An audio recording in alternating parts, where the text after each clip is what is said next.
Hello, Info. Are you here? All right. Okay, I have a viewer. I have a viewer, which means that I'm okay to do the thing. Okay, I'm okay to start the news. Oh God, do I have news today?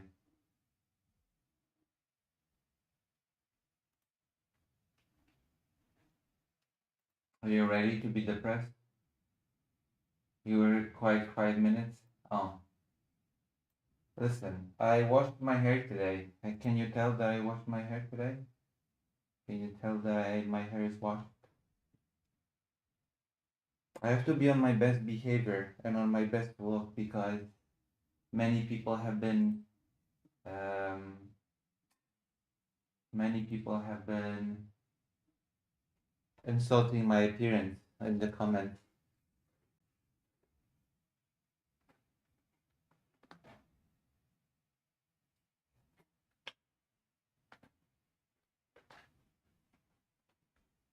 Mm,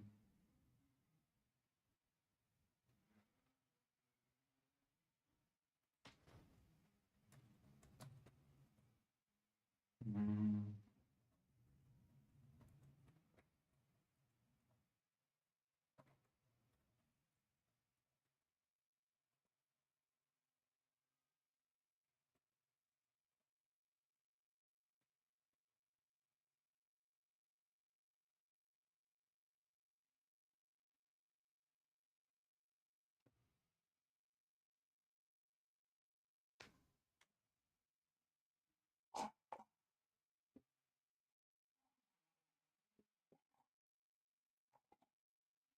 Hello, just here for a trash fire. I'm not sure if it's gonna be a trash fire. Hey, politics can be a trash fire, so okay, let's start with the topic that is close to my heart.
All right. It's all the same kind of trash fire. Okay, let's start with this trash fire then. Okay, let me adjust some things. Okay. Also, how are you today? This what a mess this has been, you know?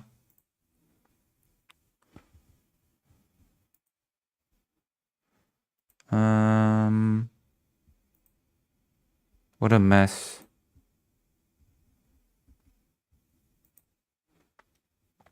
Okay.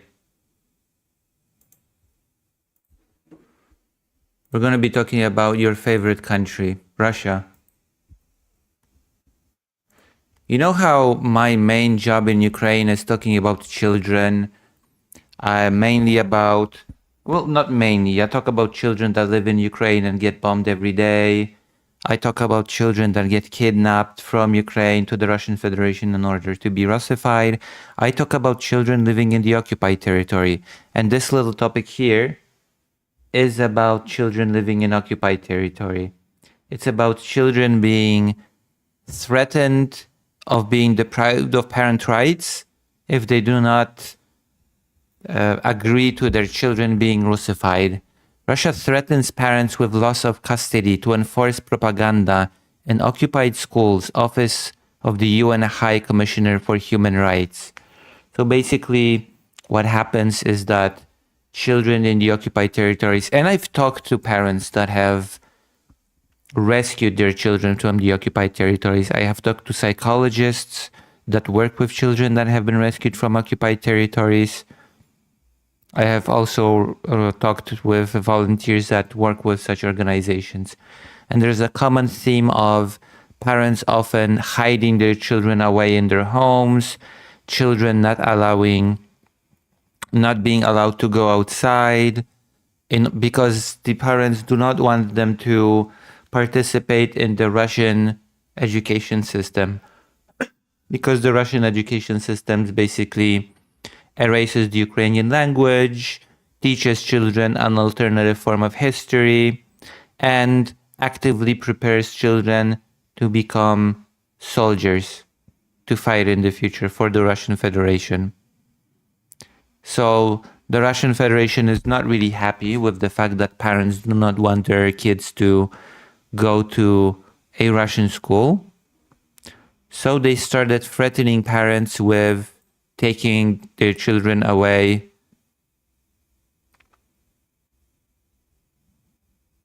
forever.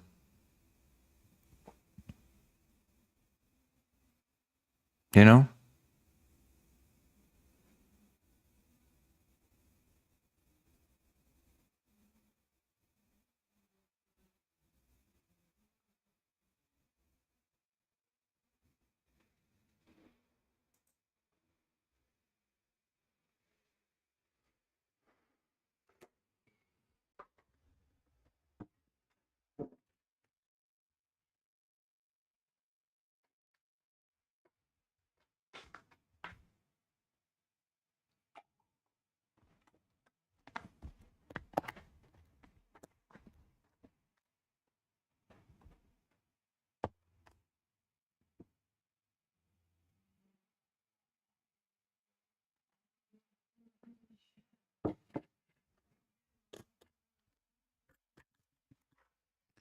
The Office of the UN Commissioner for Human Rights, OHCHR, has documented Russia's systemic violation of children's rights in occupied Ukraine, where authorities have replaced Ukrainian education with propaganda, removed Ukrainian language from curricula, and threatened parents with losing custody if they do not enroll children in Russian-run schools, which is already a problem because completely removing Ukrainian language means that Russia has no. Well, Russia actually is doing this throughout the whole country, removing the languages of the minorities that exist within Russia. That's already is a huge problem within Russia itself. Russia is a very diverse country with many, many different peoples living within because it's a federation. And this Russian Federation is actively, which is not really, that topic is not really discussed. It's not really talked about because there is a war going on right now. And this topic has kind of fallen to the backside, to the wayside. But Russia is actively erasing the cultural and national identities of the peoples living inside it. Yeah, Russia erases those languages because people are not able to learn it and people are being Russified. That is a thing that is happening, and that is a thing that it gets zero media attention, actually. The fact that the Russian Federation is actively uh,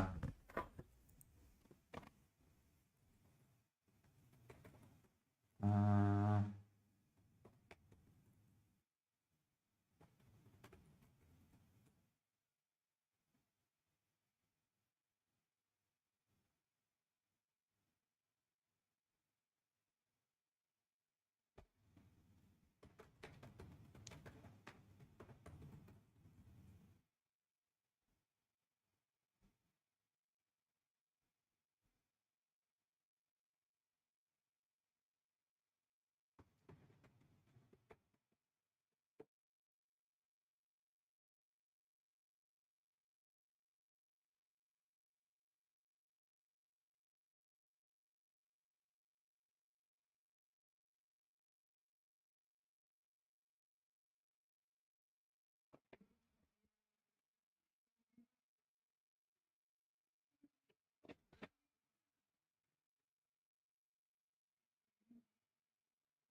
Mm,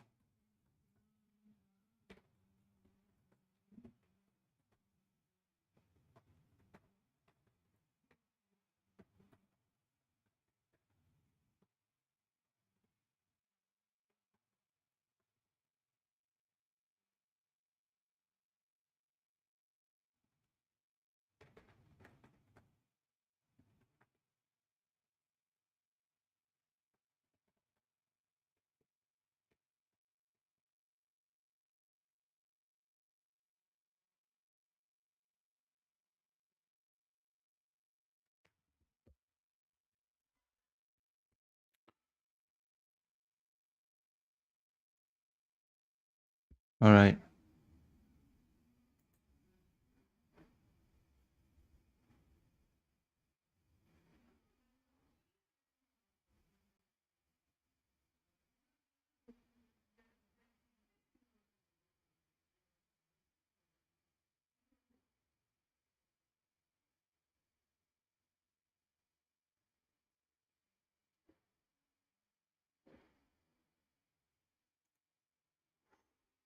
Right? Sorry, I'm a little bit out of it. I have to drink some Coke. This is going to be a nightmare to edit, but you know what? Yeah, I've gone on to a whole rant about how Russia eliminates a whole bunch of people, but it is important because it's important to know that this is something that Russia does all the time, not just in the context of Ukraine, but in the context of many different peoples living within the federation. Right? It's important to know that Russia does this.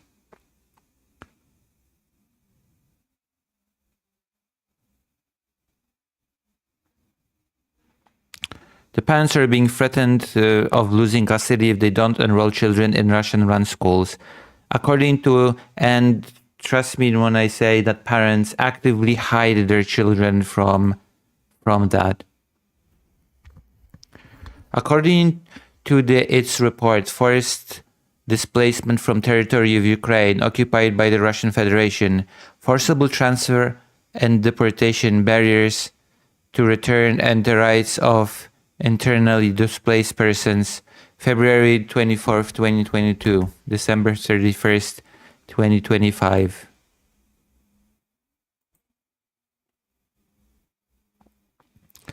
OHCHR, in its monitoring report, pointing out that starting with the 2022-2023 academic year, the Russian education curriculum replaced the Ukrainian curriculum in all schools in the occupied territory, with classes taught in Russian.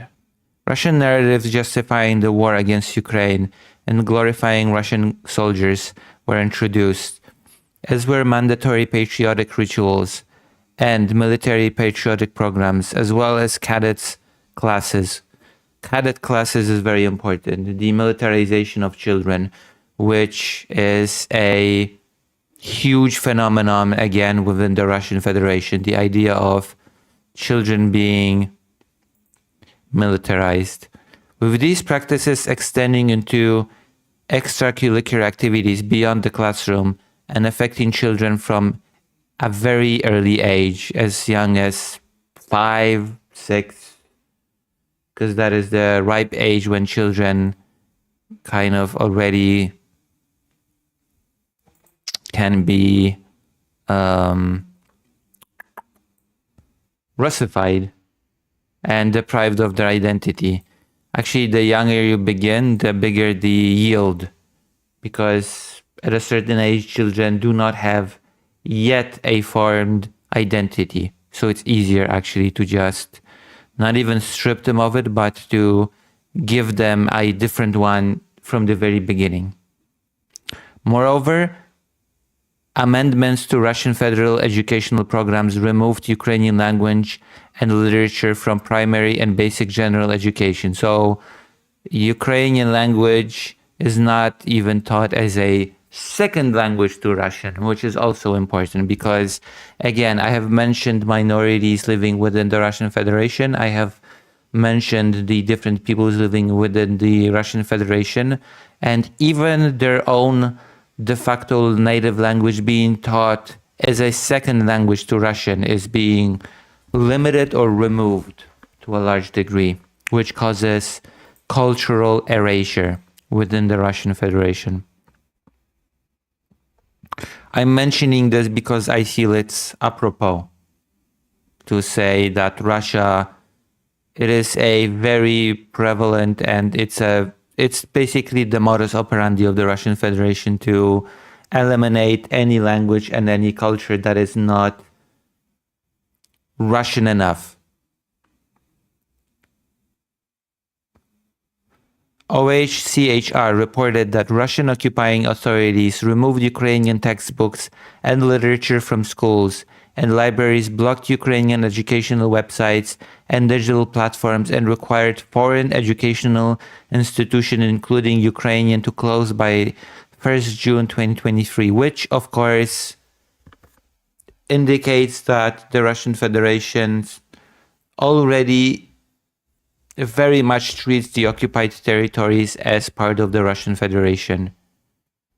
Parts of Ukraine occupied by Russia are being treated by Russia as Russia, and anything Ukraine related within occupied territories is treated as foreign. That is also very important, considering that this is still contested territory. This is still territory that Russia demands the international community to accept as Russian as part of the negotiation process. And it is still part of territory that Ukraine considers to be Ukraine, right? So this already indicates that the Russian Federation has all but putting everybody in front of a decided outcome of this territory is already Russia, and anything within the bounds of this territory that is not treated as Russian is foreign.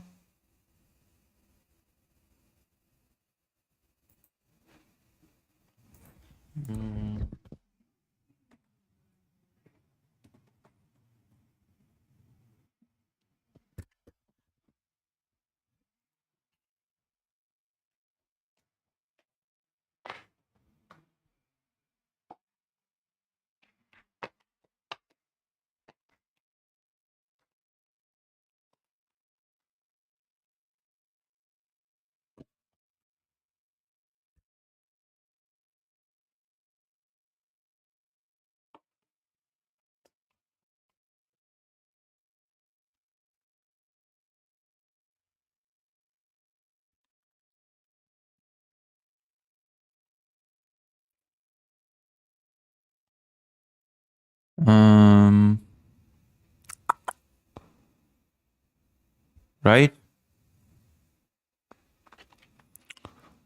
There you go.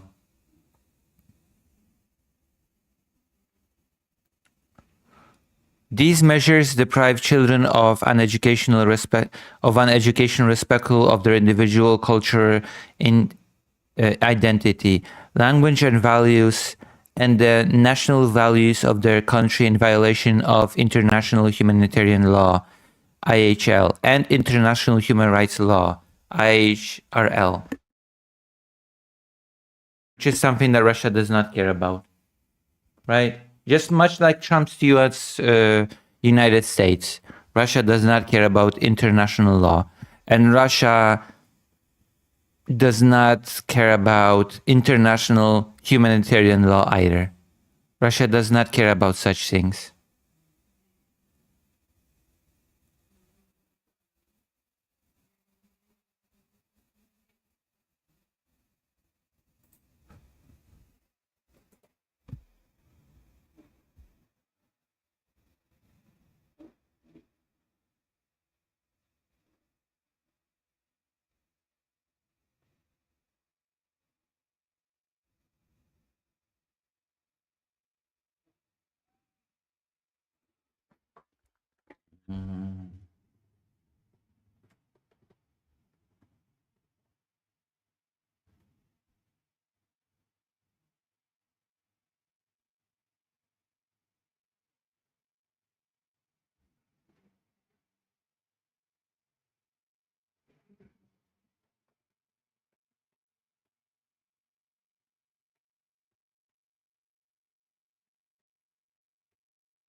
Mm,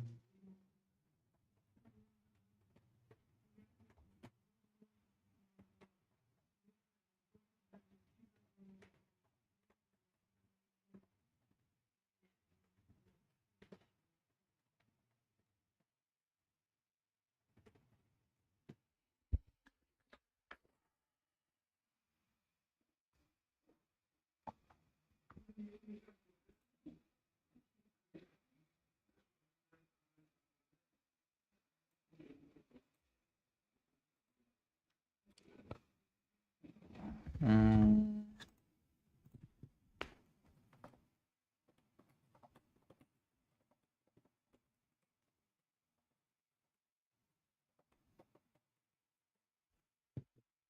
right.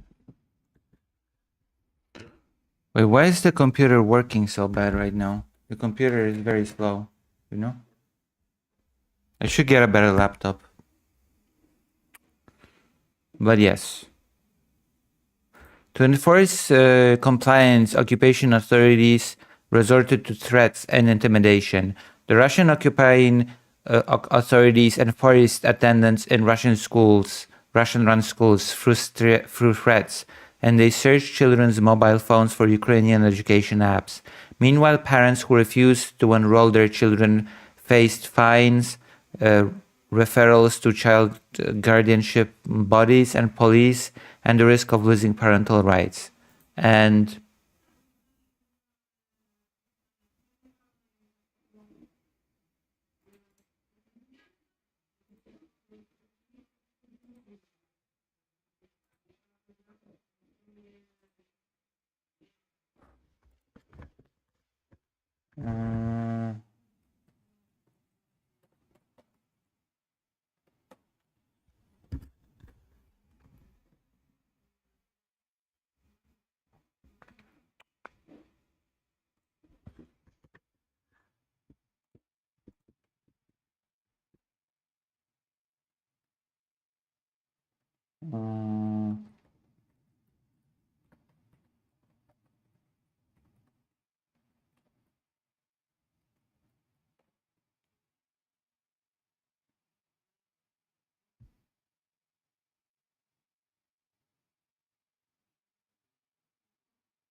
okay.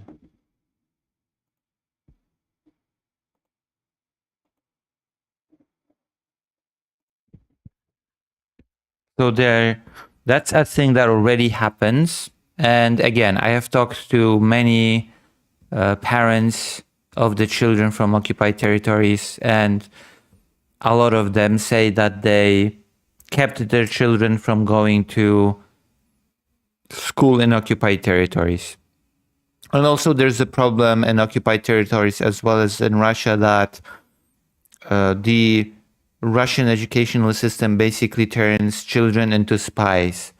They teach children contradictory information to what they have been taught to that point, up to that point, and then the children get confused, and often, well, not always, but sometimes the children ask the teachers, "What are you saying? My parents taught me something very different," and then the children get a visit from the Russian. Uh,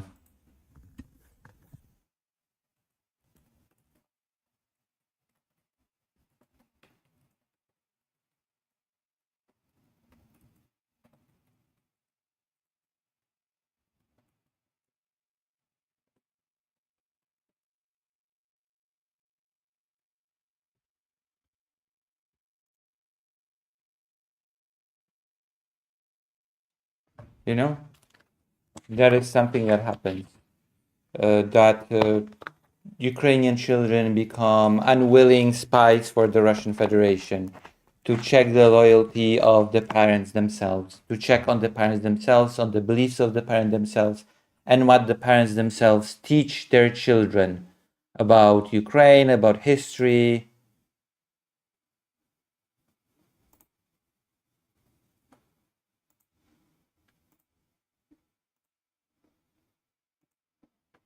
And about anything that Russia might not like. OHCHR interviewed many parents and teachers who fled the occupied territory for the government-controlled area of Ukraine, cited these education-related policies as primary or contributing reason for their departure. And also, it creates educational gaps.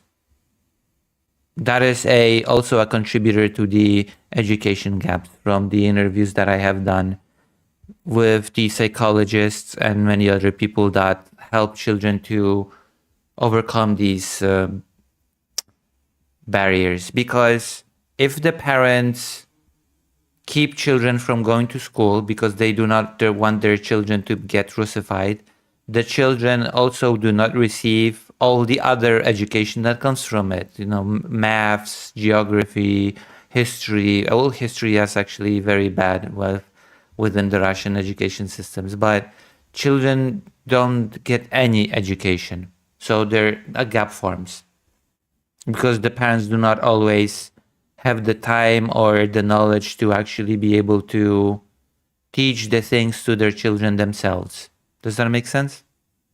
For example, a mother of 4 children left the occupied Zaporizhia region in 2025 because her children were required to recite poems and sing songs glorifying the Russian Federation and justifying its invasion of Ukraine. Yeah, that is a thing as well. And that is a big thing. If the parents say that the war is unjustified in private and the children say, but my parents told me that the war was not good, then the parents might have a visit from the Russian secret services because the children have become unwilling spies for the Russian Federation. A teacher in the occupied Kherson Oblast left her post in 2022 rather than teach the Russian curriculum and departed in 2025 because, as she stated, her son's education came first and he could no longer safely access online Ukrainian classes. Right. Well, Ukraine has established support programs, which is interesting because I have interviewed children that have been evacuated from the occupied territories prior to 2025, and some of them told me that they did not go to Russian school and they did not face at that time immediate negative repercussions, and by them their parents did not face immediate negative repercussions. Well, Ukraine has established support programs for displaced children, including safe return, reintegration, and financial aid. The system faces challenges. A patchwork of legislation means displaced children from occupied territory may qualify for different legal statuses, creating uncertainty and unequal access to assistance. And there are NGOs that are also trying to fill those gaps, like Voices of Children, like Save Ukraine, stuff like that.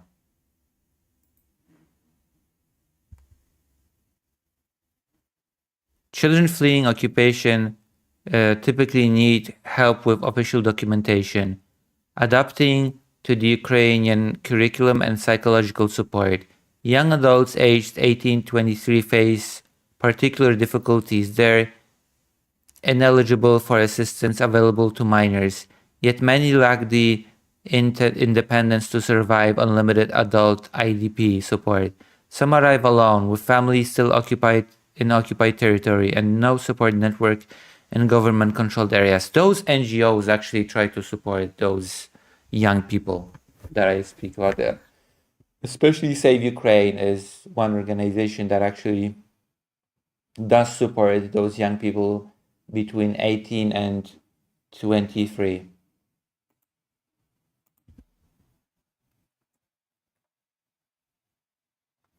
You know?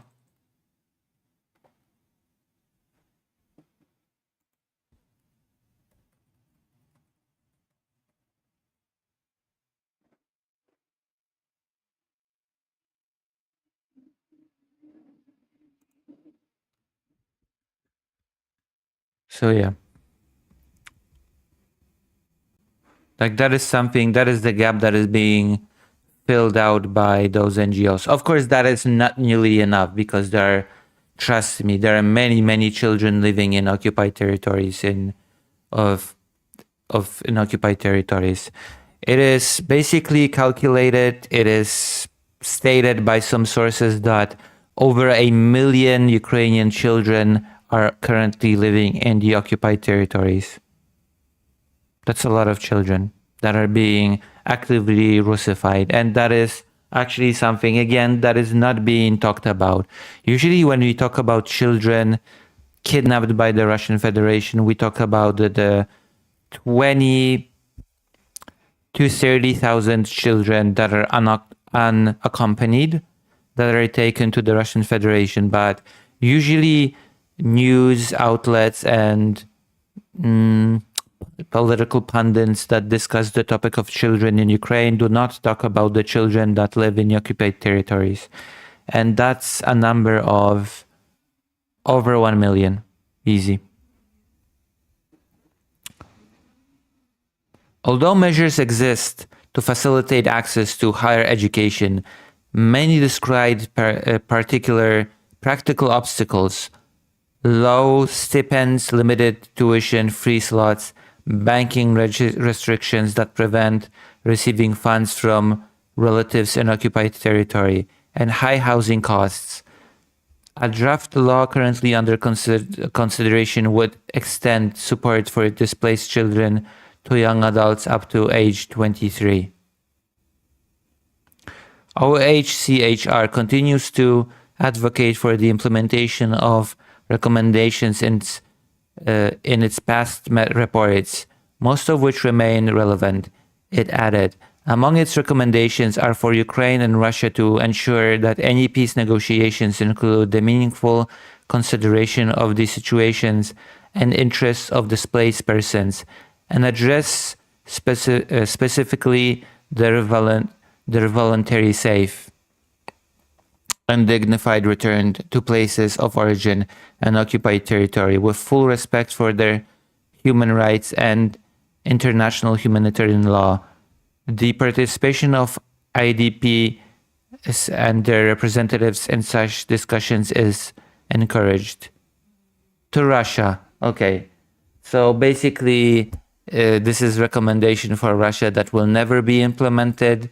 Russia knows what it's doing. Russia is doing this very deliberately, and just forget about it. We'll read it anyway.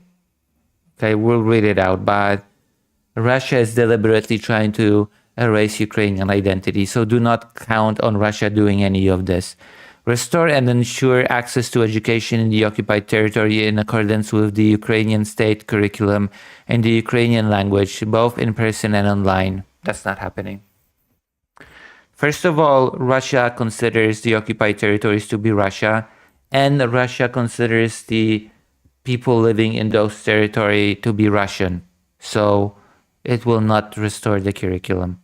Protect the right of persons in occupied territory to choose and express their identity and engage in the cultural practices of their choice and use their own language. This is where it's useful that I've explained earlier what Russia is doing within the confines of the actual Russian territory itself. That Russia is engaging daily in the erasure of the numerous amount of peoples living within the Russian Federation. Russia is erasing people's identity every single day. So Russia will not do a special exemption for Ukrainian people living in the Ukrainian occupied territory, because Russia does not care about the people living within Russia proper. Ensure unhindered access by OHCHR to the occupied territory of Ukraine to enable first-hand monitoring and human rights protection. This will definitely never happen. Never, ever. Russia has not stumbled into these practices by accident. Okay, Russia has not, whoopsie, by accident we deprived children of their rights. We deprived children of their identity by mistake. No, it's deliberate. It is very much deliberate. To Ukraine, review policies for IDPs to ensure that whatever the cause of their displacement, the specific needs of persons displaced from the occupied territory are adequately met, with a designated and sufficiently restored entity responsible for coordination. Resourced, not restored. I cannot read. Implement a simplified administrative procedure for registration of births and deaths occurring in occupied territory and issuance of Ukrainian documentation. Develop a comprehensive strategy to provide targeted support to all children and young adults arriving from occupied territory or Russia, including through the adoption of draft law 1400 to 1400-251 on social protection and support for children affected by the armed conflict. Adopt a new state strategy and implementation plan on internal displacement, which takes into account the specific needs and vulnerabilities of persons displaced from occupied territory. And then, finally, a plea to the international community. Urge the Russian Federation to fulfill its obligations under IHL and IHRL. That's not happening. The Russian Federation does not care for the pressure of the international community in the territory under its occupation, including by enabling the safe return of persons forcibly displaced from occupied territory.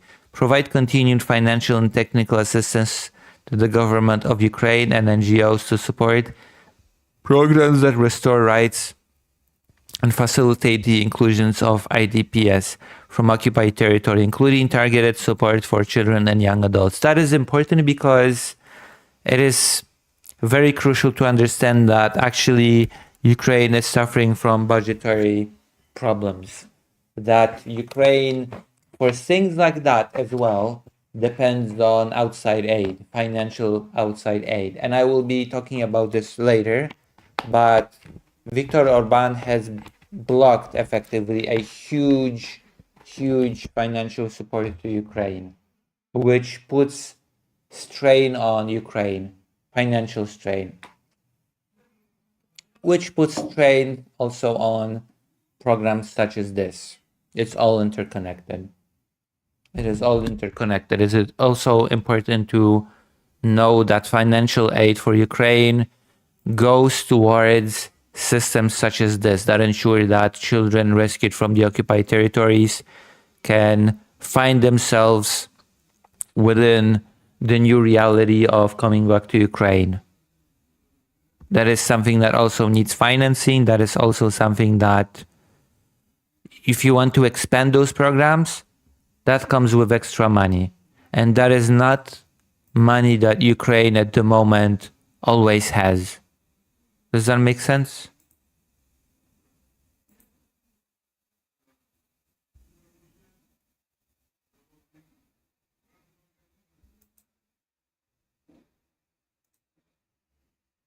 Yeah.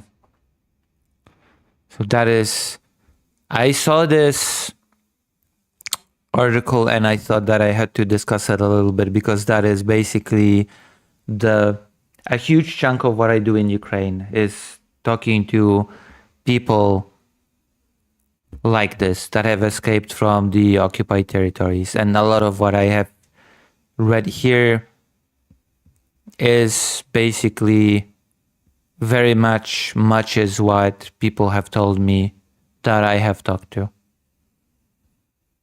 It matches the stories of parents that told me about not allowing their children to go to school because they did not want them to be Russified, or just the children that I've talked to that told me how they would stay at home and not go to school and not be allowed to go out because, again, the Russian Federation education system within the Russian occupied territories is basically a system of preparation of children to become future soldiers for the Russian Federation. If that makes sense.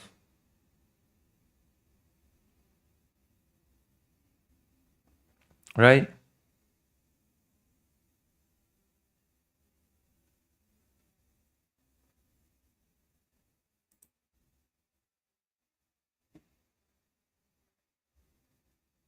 Fuck me, man. The Russian Federation is the fucking worst.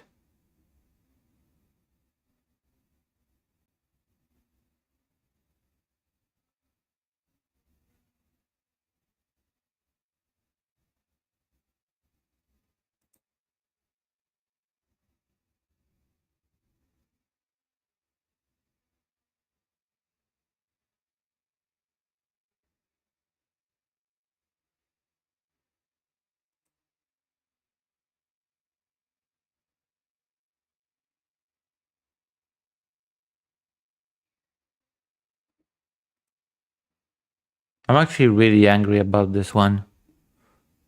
I'm gonna show you the tweet.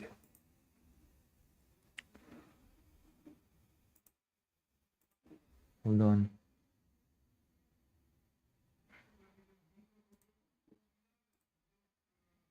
Because the Russian Federation has conducted a huge attack on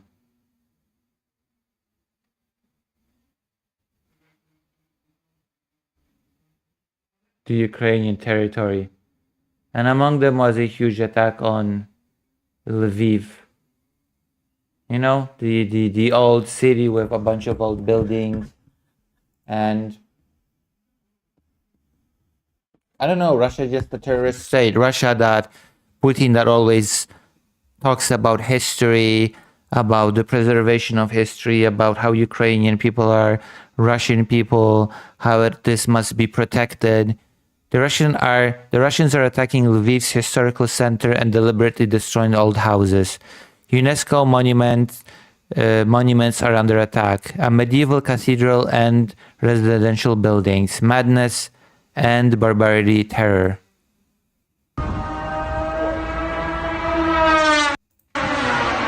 This is just... What is the plan here? The plan is to terrorize the civilian population. That is the plan.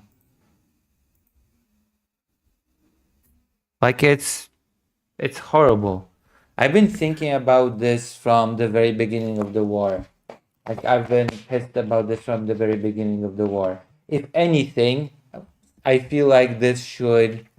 I know it sounds weird, but I feel like that should really galvanize Polish people extra against the Russian invasion of Ukraine.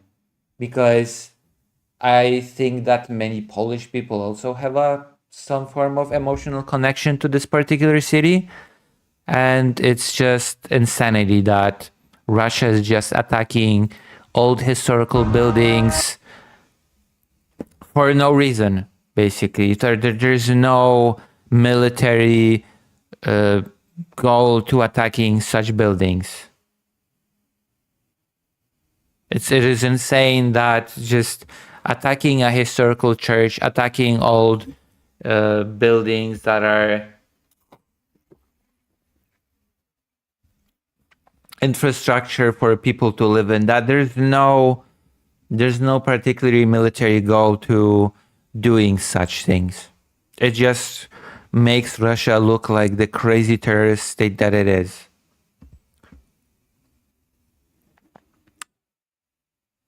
Incub says, it's crazy how every empire doesn't understand that you cannot bomb a population into submission. Yeah, just the point is terror.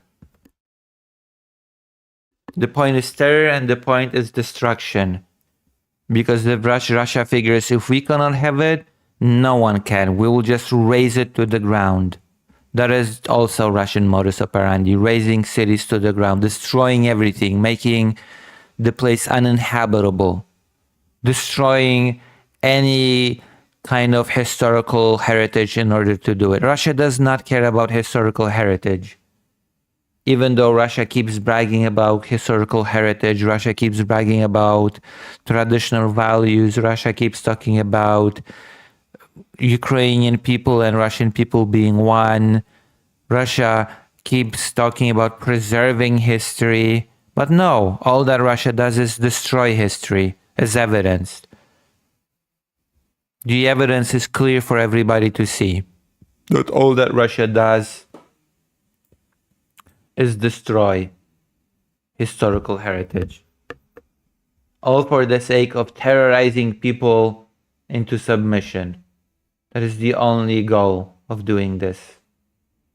There is no other goal. Okay? And it pisses me off. Okay. This one's probably going to be a short. But I don't know. It feels like it was still... Do you feel like it was still worth mentioning? What do you think? Any thoughts on this? Can anybody get pissed together with me at this happening?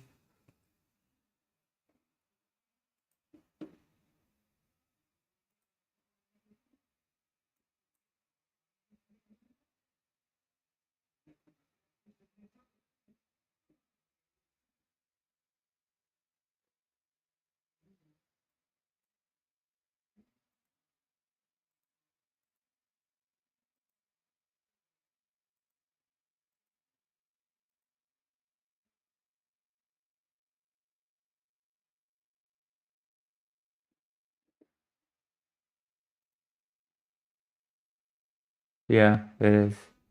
I've been to Lviv once, and it's a pretty nice... It's a nice place. Of course, people start... No, I'm not even gonna go with that. I found a really cheap hostel when I was in Lviv. Lviv is a very expensive place, and yet I was able to find a cheap hostel to stay at. Oh yeah, speaking of, we're going to turn gears into... we're going to jump from one empire to another empire, okay? We're going to... Are you happy? I've been complaining about the horrible practices of one empire, and now I'm going to jump into complaining about the horrible actions of a different empire. The United States of America. Are you happy? Look. The betrayal of trans troops. So basically the military trans topic, that's what we're going to discuss. In his first term, President Trump required transgender service members to register with the diagnosis of gender dysphoria in order to continue serving open in the military. Now, amidst Middle East deployment plans, that documentation is being used to find and separate thousands of highly trained troops. This week on the Sunday Story, how the Pentagon's push to remove trans troops is affecting active duty service members and how it may also affect the military's mission readiness. So basically,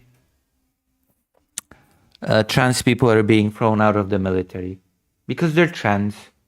Because if you allow trans people to be active in the military, that's DEI.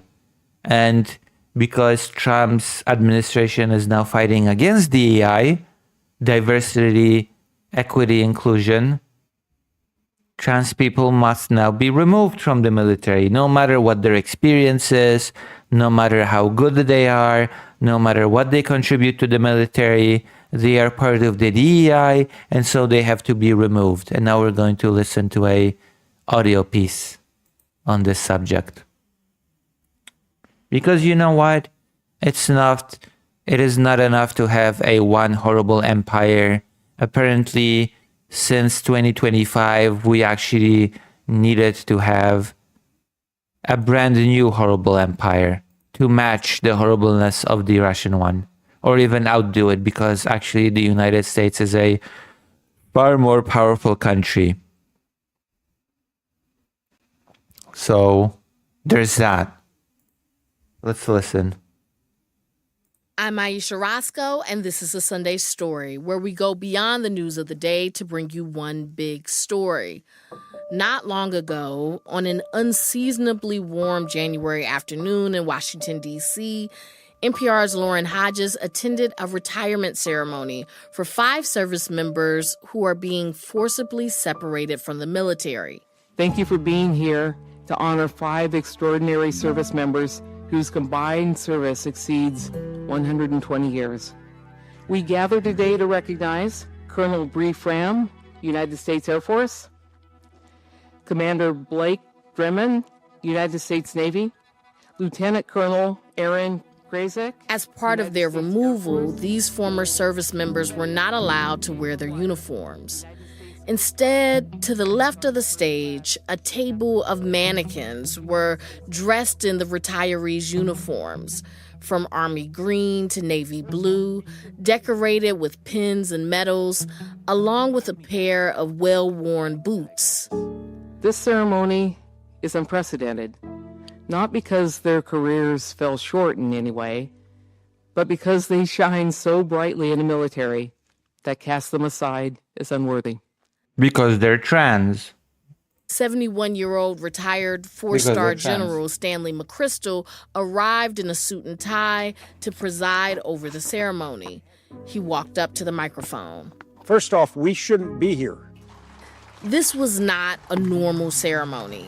These service members were being separated because they're transgender.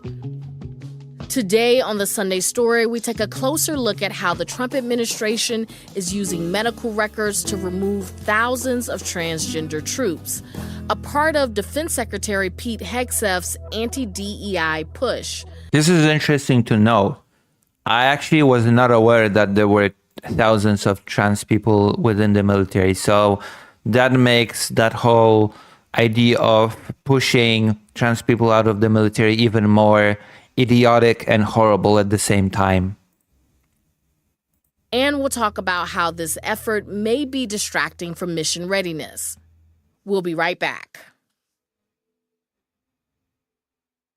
This is Ira Glass of This American Life. Do you know our show? Okay, well, either way, I'm going to tell you. Just so we know, just so we have context. What is Operation Readiness?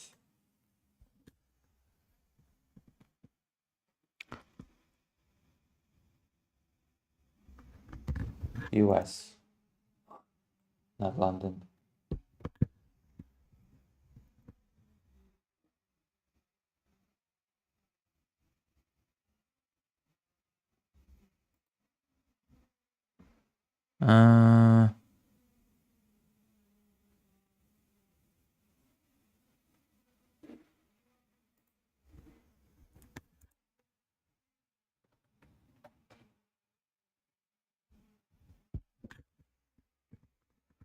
Operation readiness in the military is the capability of a unit, weapon system, or equipment to perform its assigned missions. Military readiness. Well, we okay. That's okay. We don't have to. We don't have to do this. Tell you about it. We make stories that hopefully pull you in at the beginning with funny moments and feelings and people in surprising situations, and then you just want to find out what is going to happen and cannot stop listening. That's right. I'm talking about stories that make you miss appointments. This American Life, wherever you get your podcasts. I'm Aisha Roscoe, and this is the Sunday Story. We're joined now by NPR producer Lauren Hodges, who's been reporting on the Trump administration's effort to remove all transgender troops. Lauren, welcome. Thank you. Hi. So, Lauren, we started this story at a retirement ceremony for transgender troops, and we heard a retired four-star general say, we shouldn't be here. So, how did we get here? Well, let's take a quick trip through time, since what's happening now does have these echoes of Don't Ask, Don't Tell, the policy implemented in 1994 under then President Bill Clinton. And many are going to remember that Don't Ask, Don't Tell meant if you're gay, lesbian, bisexual, you were allowed to serve in the military, but not openly. Now, at the time, some saw the don't ask part of this policy as mildly progressive because it also meant that military personnel couldn't harass or inquire about anyone's sexual orientation. So that was a change. But troops were forced to serve in the closet. It was a culture of silence. And when President George W. Bush took office, he left this policy in place.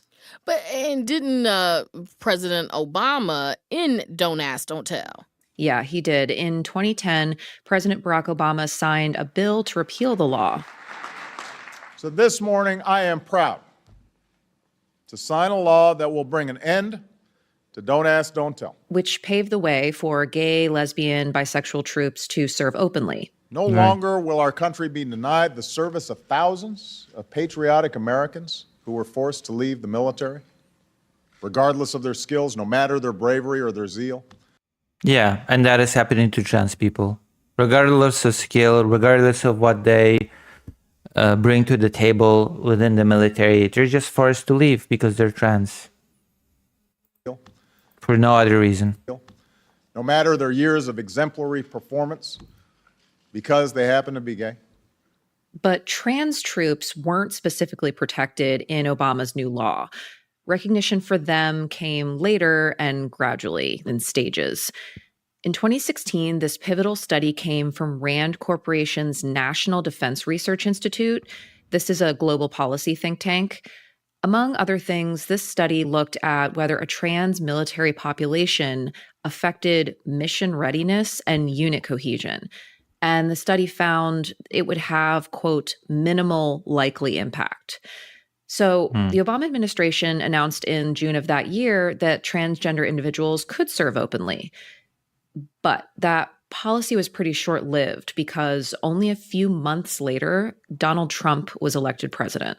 Okay, so when Trump took office in 2017, what did he do?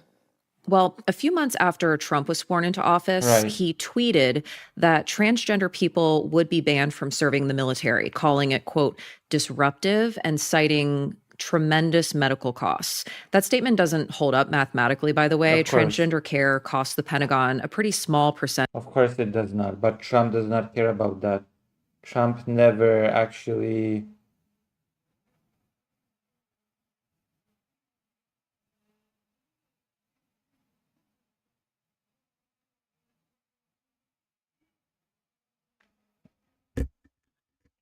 Trump does not care about such stuff. Trump just says whatever he wants and just treats it as fact. He does not care if it actually costs a lot. He does not care if it's particularly disruptive. All that he cares is that he can get rid of trans people from the military. And he says whatever he wants in order to achieve that goal. Of personnel medical budget. But ultimately, in March of 2018, Trump issued a memorandum giving trans service members already serving a tough choice. They either had to serve under their gender assigned at birth, which for many of these people meant going back in the closet. Some had already transitioned. It was just not an option. Or they could leave the service altogether. There you go. If you're trans, you are not allowed to be a soldier. Or you have to go to the closet.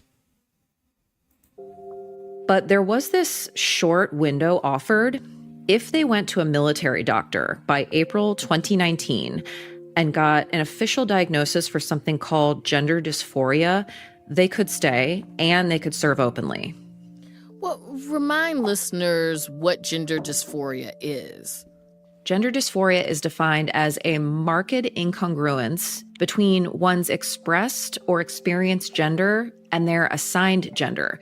But getting a doctor to make this diagnosis for military service didn't sit well with a lot of people. Some felt like it didn't apply to their situation. For example, if you're trans and you've already transitioned, you've already received the treatment for gender dysphoria. So you may have had it at one point, but not anymore. You've been treated for it. Right. But there wasn't room for any of these gray areas here. Trans people were sort of seen by the administration as a monolith, and all service members who wanted to keep their jobs had to go get this diagnosis. Okay, so the trade-off was either go back in the closet Right. or get a diagnosis of gender dysphoria, which would allow you to continue serving openly. How many people went and got this diagnosis? Well, it's hard to know the numbers for sure because they're medical records. There are strict privacy issues around that. But what we do know is that back in May 2025, the Defense Department said it had about 4,000 active duty transgender service members. There you go. 4,000. That is a huge number of people, actually. I did not know that many people who are trans were serving in the U.S. military. I had no idea. So these are the people they have on file, but we don't actually know how many went and got the diagnosis at that time. But let me introduce one person whose story I've been following for years. I met her in 2019, right before that window for diagnosis appointments closed. She was telling me she had mixed feelings about going to get this diagnosis. This is Colonel Bree Fram. What held me back for the longest time from getting the diagnosis is you must have clinically significant distress. And the thought of going to someone saying you're clinically distressed and in some way incapable of doing something was really painful because it never affected my ability to do my job in any way. Right. But having that on a medical record is still scary. Yeah. Bree wasn't sure she was ready to because basically that opens the window of saying, oh, so you're so distressed that maybe you're not be able to perform. You're mentally unwell, which, by the way, is an argument that people used against trans people when it came today to their service in the military. You're mentally unwell. You're not able to perform your. It's a high stress job. You will not be able to perform it well. You're not fit to be in the military. Wasn't sure she was ready to transition just yet. She had very recently come out to her family, and she was hoping to sort of take her time with this, not only for her own sake, but for her wife's sake and her kids' sake. She wanted some more time to come out and adjust to this new identity and give others time to adjust to this new identity. Being put on the clock was awful. You need to make the decision right now about where you might be in the future. Yeah, I mean, that sounds extremely stressful. Yeah, but of course the alternative is also really stressful, to lose her job. Yeah. And she'd been in the Air Force for a long time. She joined after 9/11, deployed during the Iraq War, and she eventually joined the Space Force as an astronautical engineer. She's literally a rocket scientist. This is her career. The other option was to go back into the closet and try to stay hidden while also trying to focus on her work. And she says that also seemed just impossible. So even though she wasn't sure about all this, Bree ended up going to the doctor to get the diagnosis. And despite all this pressure and anxiety, she says she tried to focus on the positive. The ability to serve openly is an amazing one because you can bring your whole self to work. So it was behind her for now, she thought, and she could just focus on her job. But something about the administration's tone, the mandated registration with the diagnoses, was worrying to Bree's wife, Peg. I'm scared that now it's easier for someone to come through later on and change the policy and say, we've called you out. We have this piece of paper that says that you have... Yeah, for example, that you're mentally unfit to be in the military. Says that you have gender dysphoria, and we don't like that. So anybody with that in their record is now gone. Yeah. It opened up another avenue of fear for me. And remember, Aisha, this is back when I spoke to them in 2019, when all of this was just starting. Yeah, and now it's far worse. That's as much as everybody was mad at the whole thing then, now it's far, far worse. Coming up after the break, Trump 2.0 and how those fears come true.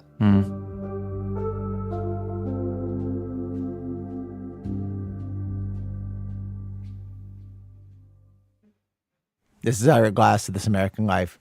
Do you know our show? Okay, well, either way, I'm going to tell you about it. We make stories that hopefully pull podcasts. We're back. So, There you Lauren, go. we've talked about what happened during Trump's first term and how the administration required the diagnosis of gender dysphoria for military members to serve openly as a trans person. They were told that if they went and got the diagnosis, they could stay. So why are they being forcibly separated now?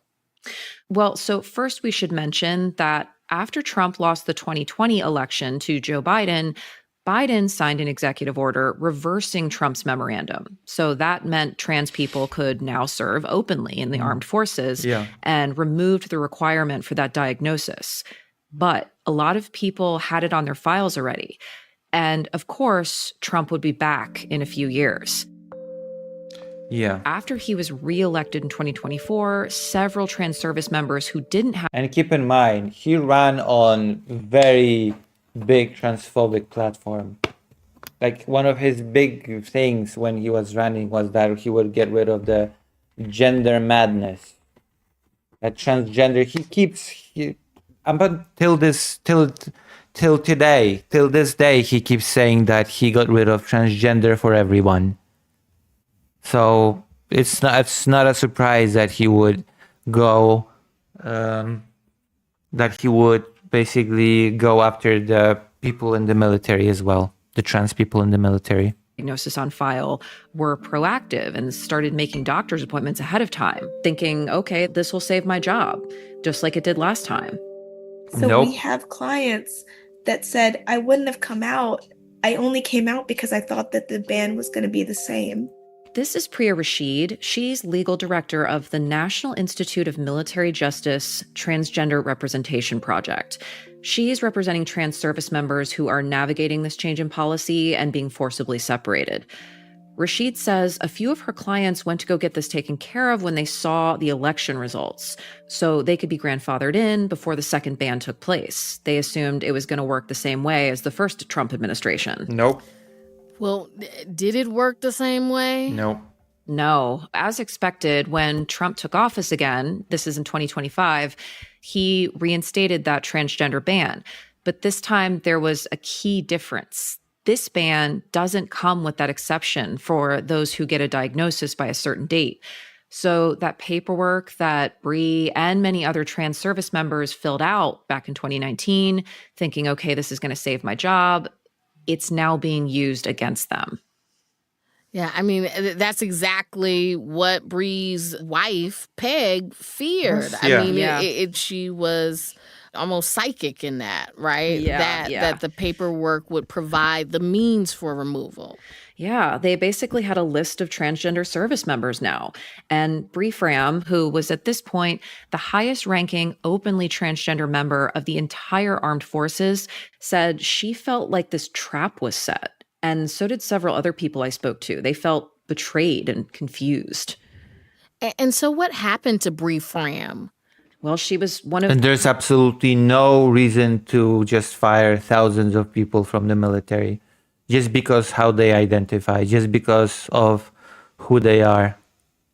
those being forcibly separated after more than 2 decades serving her country. Here's her final moment at that retirement ceremony I went to back in January. Colonel Bree Fran, United States Space Force, departing.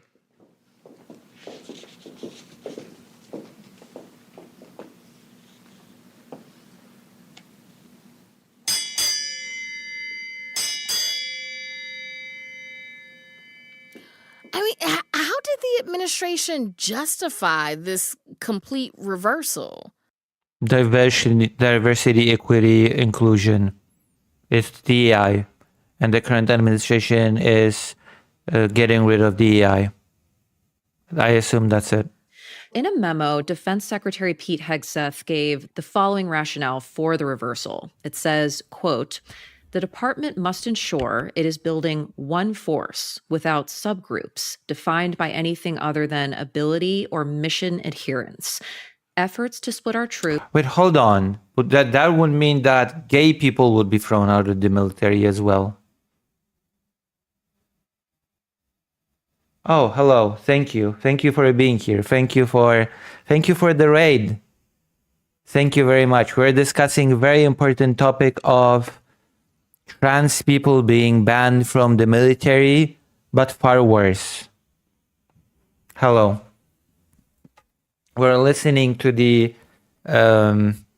National Public Radio, which is a very nice thing that Trump has defunded during his administration. It is a great source of news, in my opinion, and it's worth listening to. And we're listening to them right now, and we're listening about thousands of trans people that are being separated from the military just because they're trans.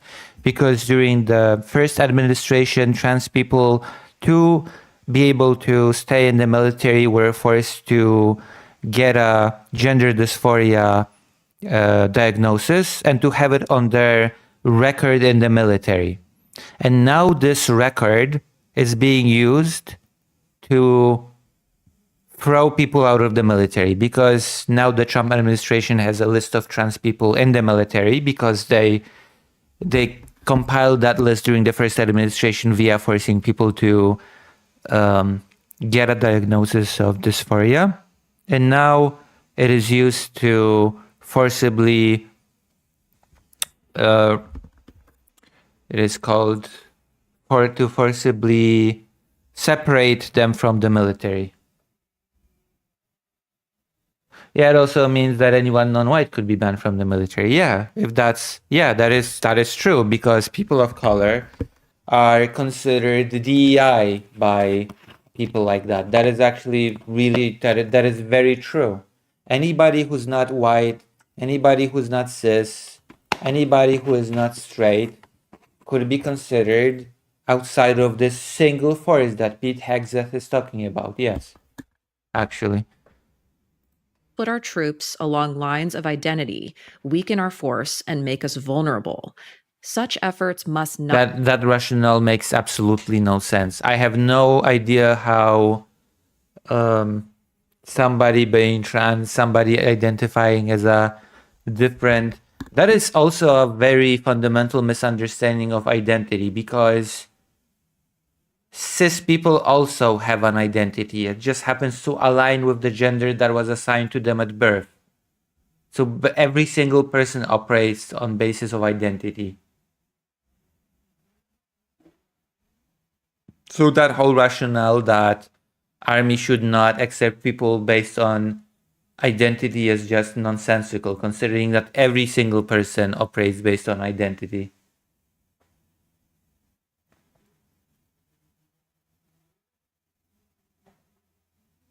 Efforts must not be tolerated. And again, according to this report that we are listening to, we have at least 4,000 trans people serving in the military.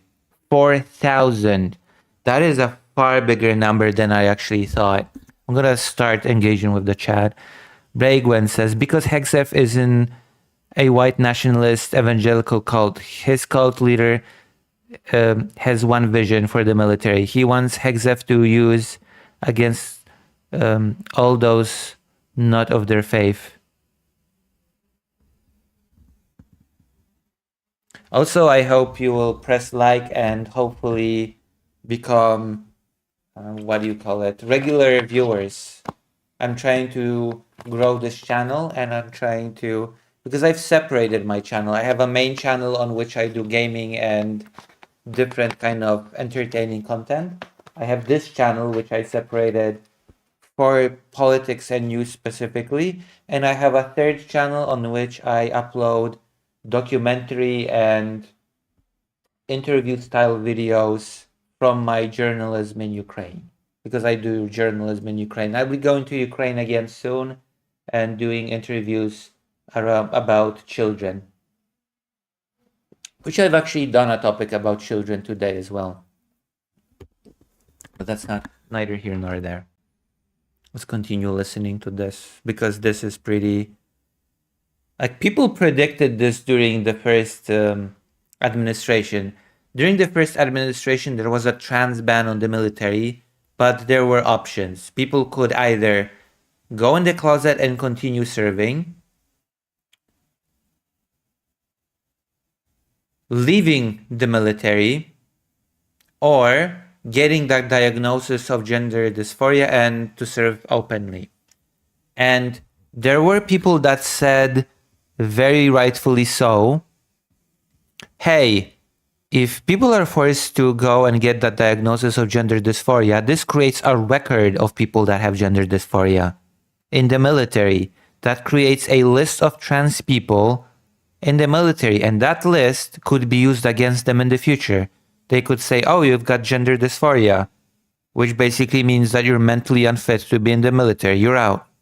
And that is what is happening now. People have predicted this during the first term. Titan says Lucy has done much work getting the information about the Ukrainian children kidnapped by Russia. Yes. But also about the children that just live in Ukraine and get bombed every day, and the children that live in the occupied territories and get rescued from the occupied territories, which is also... There are over 1 million children living in the occupied territories right now, Ukrainian. Baigwen says, Seven Mountains Dominionism is another cult who has members within the administration that has a separate but similar vision for the military to wage a war of Armageddon against everyone. Thank you very much. RP Marcin. Oh, where are you, Polish? Mick Riley says, I can't believe the world has forgotten the stolen children. There needs to be a big documentary on this. There's also a very important thing to remember, and that is something that I fear and feel nobody talks about.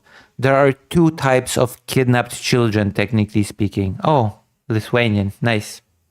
There are two types of kidnapped children, technically speaking. Unaccompanied children. This is the number of children that you will always hear about in the news.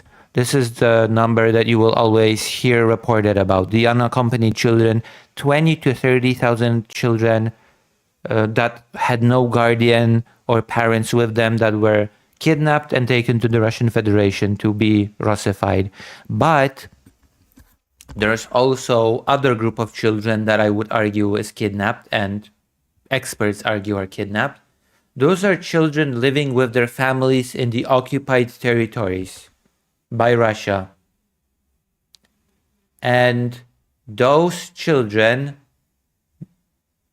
are over 1 million. There are over 1 million children living in occupied territories with their families. The occupied territories of Ukraine by Russia.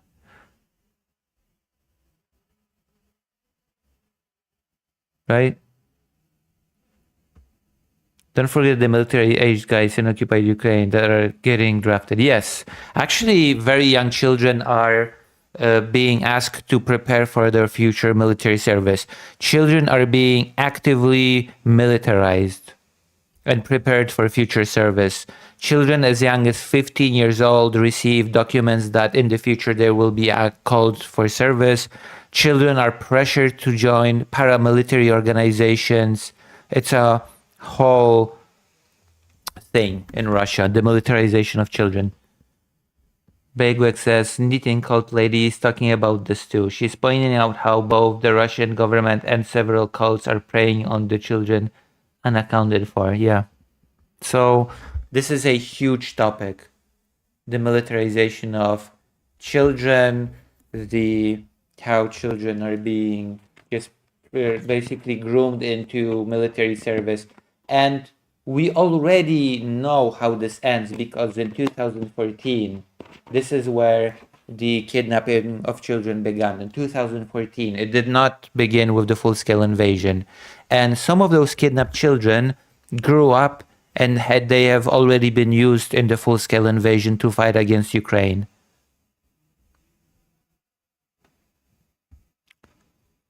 This is very important. Children, people that were children in 2014, right? Because this war has been happening since 2014, are already being used as soldiers to fight against Ukraine. So this whole thing is not new at all.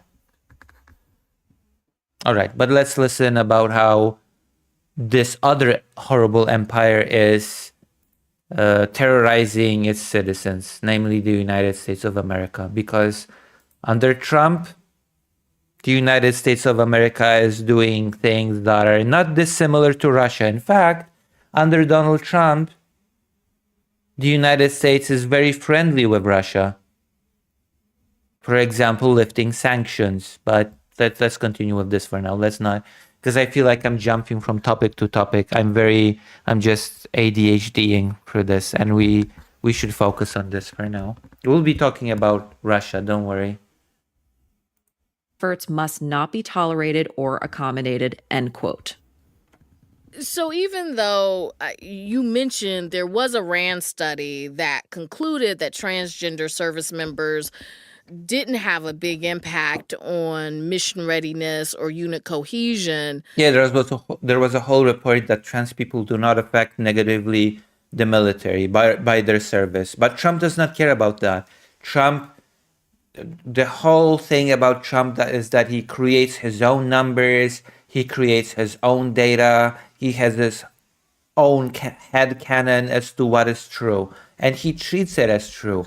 No matter how much you will debunk it, no matter how much you will fact check it, he will keep repeating the same lie over and over and over and over again, no matter what the topic.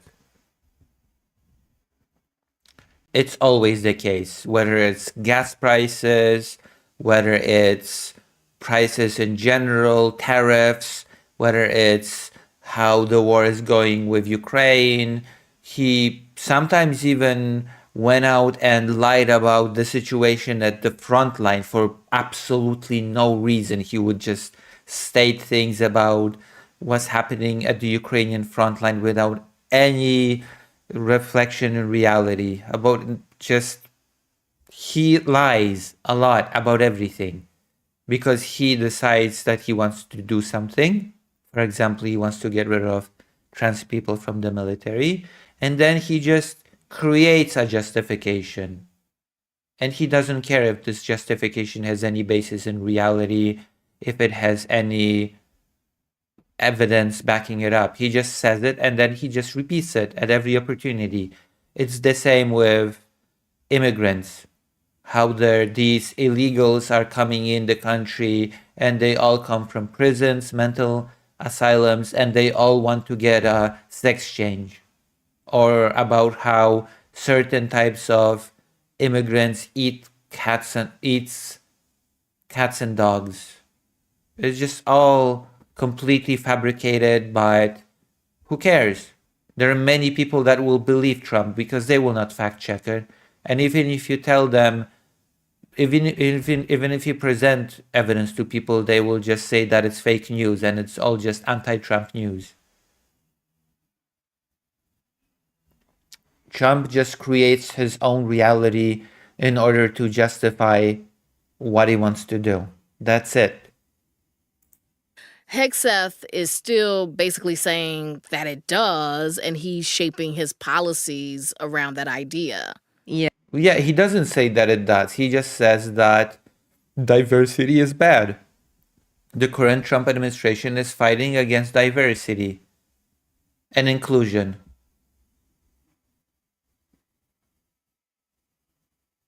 Penguin, my brother and half our family is like that, and it's maddening. Yeah, it is very difficult to talk to people like that. It is nigh impossible to talk to people like that. Yeah, and that scrutiny is spreading to other service populations. In January, NPR's Tom Bowman obtained this memo from the Pentagon announcing a 6-month review of women in ground combat jobs. There you go. Women. Same thing. This opens the door, as somebody has pointed out in the chat, of getting rid of any group that does not fit the criteria of being a man, cis man, white, straight. If you're not these, you're part of the DEI, and you can just be done away with. Artum says, Trump is a dotard. That's why he relies on feeling it in his bones, because he is too stupid to logic it out. Brainwet says, Hexep is mad because he didn't have what it took to compete in a diverse environment. Yeah, it's just jobs to ensure what it calls the military effectiveness of having several thousand female soldiers and Marines in infantry, armor, and artillery.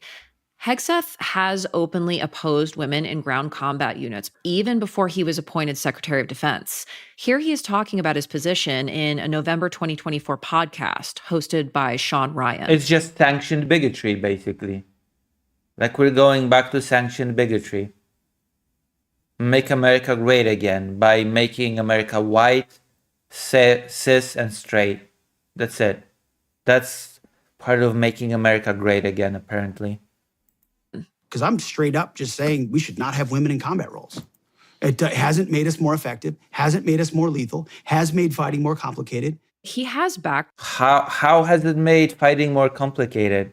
Like, think about it for a second. How is a drone operator being a woman make it more complicated as opposed to it being a man? Like, how? Or like a person that works in logistics, military logistics, engineer, or even in artillery, when you fire the artillery. It's more complicated because 2 bathrooms, true. Even though you don't even have to have 2 bathrooms. You can have one with separate stalls, but whatever. It's just, there's no logical justification for this. I'm surprised that gay people are not mentioned in this segment still. I'm surprised that it still has not mentioned that gay people should be thrown out as well, because yeah, I know you're not being serious. I know, but just, I mean, he said women can serve in combat roles as long as, quote, the standards have not been eroded. I have no clue what that means. Is there any evidence that the standards have been eroded? In what roles? To what extent? What does he mean by standards being eroded? Random free PO, they'll be in combat and start PMS. Okay. Ukraine is showing it's not complicated. Yeah, Ukraine is showing it's not complicated. There are women serving in the Ukrainian military and doing very well.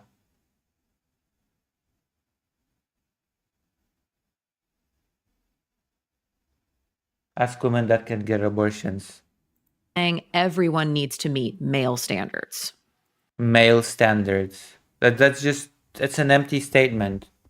There are a bunch of other examples of just how focused Hegseth is on cutting out any kind of what he calls woke ideas and anything he associates with DEI. Diversity, equity, and inclusion. It's all about diversity, equity, inclusion, and wokeness. Fighting the ever-elusive demon of wokeness. Wokeness being whatever you choose it to be that given day.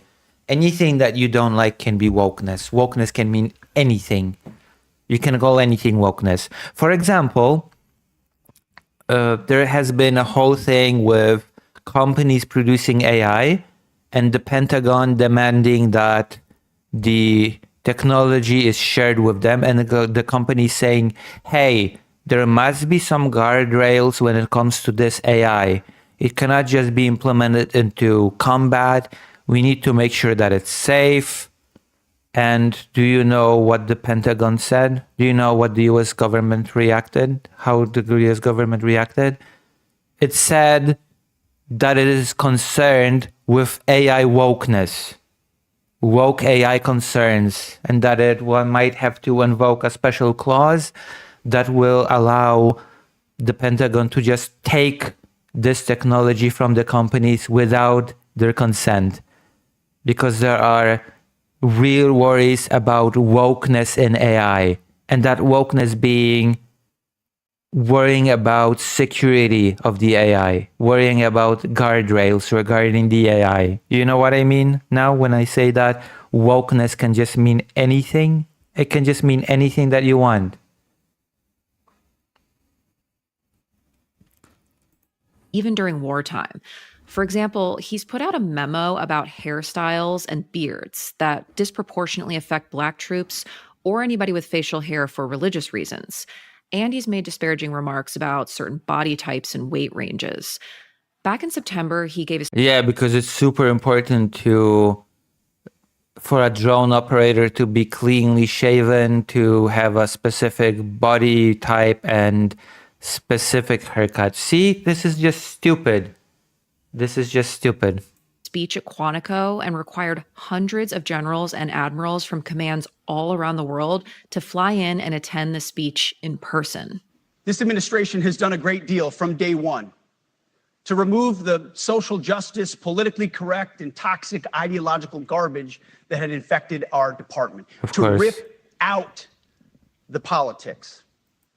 No more identity months, DEI offices, dudes. Yeah, we're ripping out politics out of military by making sure that the entire military is cis, white, straight, male. That's totally ripping the politics out of it, right? Dresses. He also required all personnel, so anyone who works at the LP Martin says, I know 2 women Marines. That is full of shit. Yeah, of course. Pentagon to read or watch the speech in its entirety. Okay, so the administration... Because it's just an elusive concept that can mean anything. Meeting standards can actually mean anything. Standards for what? Different standards are... you have completely different standards for different military roles, for different combat roles. And you have also, again, different standards depending on what sort of things the people in those roles do.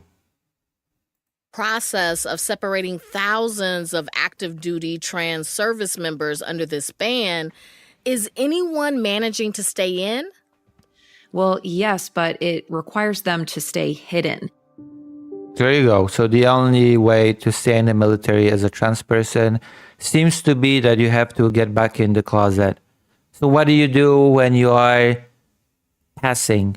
What do you do when you're you already in the late stages of transition? What do you do then? I spoke to 2 people who don't have the diagnosis and are currently still serving in the military. They both call themselves Stealth. And we are only going to use first name initials for these people because they have a legitimate fear of retaliation. Yeah. Let's start with W. This is a trans woman in the Navy who has not transitioned. I present very masked because I have a very deep voice. I am male at birth. So she presents as a man and serves as a man. And most people, I just let believe I am a cis man. Let's see, I can count on one hand. Yeah, that is very real. That is reality for many people. That is also a reality for me in many situations in real life. I basically have to do that. The thing that this person's doing, that the W is doing. I can count on one hand. 4 people that I work with are aware. Right now, as people are struggling to understand what's going to happen and there's all this whiplash, W is staying quiet, and she has these trusted confidants who are helping her out by asking questions about the policy, like on her behalf, so it doesn't get traced back to her. I will say there is a lot of quiet support for transgender sailors, at least at my command. Like, people are trying their best to follow the exact wording of these orders without completely outing their trans sailors. Stealth really is an apt word to describe it. Being in the closet, and basically. And then on the other end of this stealth spectrum, we have A. a trans man, also in the Navy, who transitioned before joining. And I'm not out at my command. It's a lot easier to stay stealth than I thought it would be. And now it's not staying stealth because I want to. It's now because I have to. He says he got through boot camp and other training by telling a few trusted colleagues and superiors who made quick concessions for him, like showering separately. And while he's really grateful for the protection, he says he feels like he's not being as useful to the Navy as he could be. He's recently had to forego some training because he was concerned that his identity would be revealed during the drug testing. Ever since the executive order came out, it feels like... There you go. It's not just nonsensical, it's detrimental to the military. This is actually detrimental to the military, that this person had to not take part in certain types of training. This actually has a bad effect on the military. And the fact that thousands of people are forced to leave the military. Does the Trump administration believe that that will have no negative effect on the military whatsoever? Came out, it feels like, okay, is today going to be the day? Is today going to be the day? It's going to be like, no, well, I went through boot camp, nothing happened. I got to my first command, nothing happened. So, like in my head, I know I'm doing nothing wrong. I feel like I'm hiding something, but I shouldn't have to hide it. Yeah, it just weighs more and more on me every single day.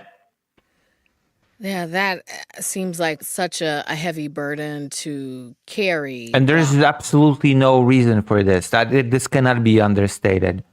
Or I guess this cannot be overstated. Like this, there's no reason for this apart from bigotry. Bigotry is the only reason for this. And this will extend to other groups. Well, it already has been said here that this extends to women as well. Trying to just, do your job. Yeah. So now I'm thinking about the people who do have the diagnosis on their paperwork. What's happening to them right now? How is this new policy being enforced?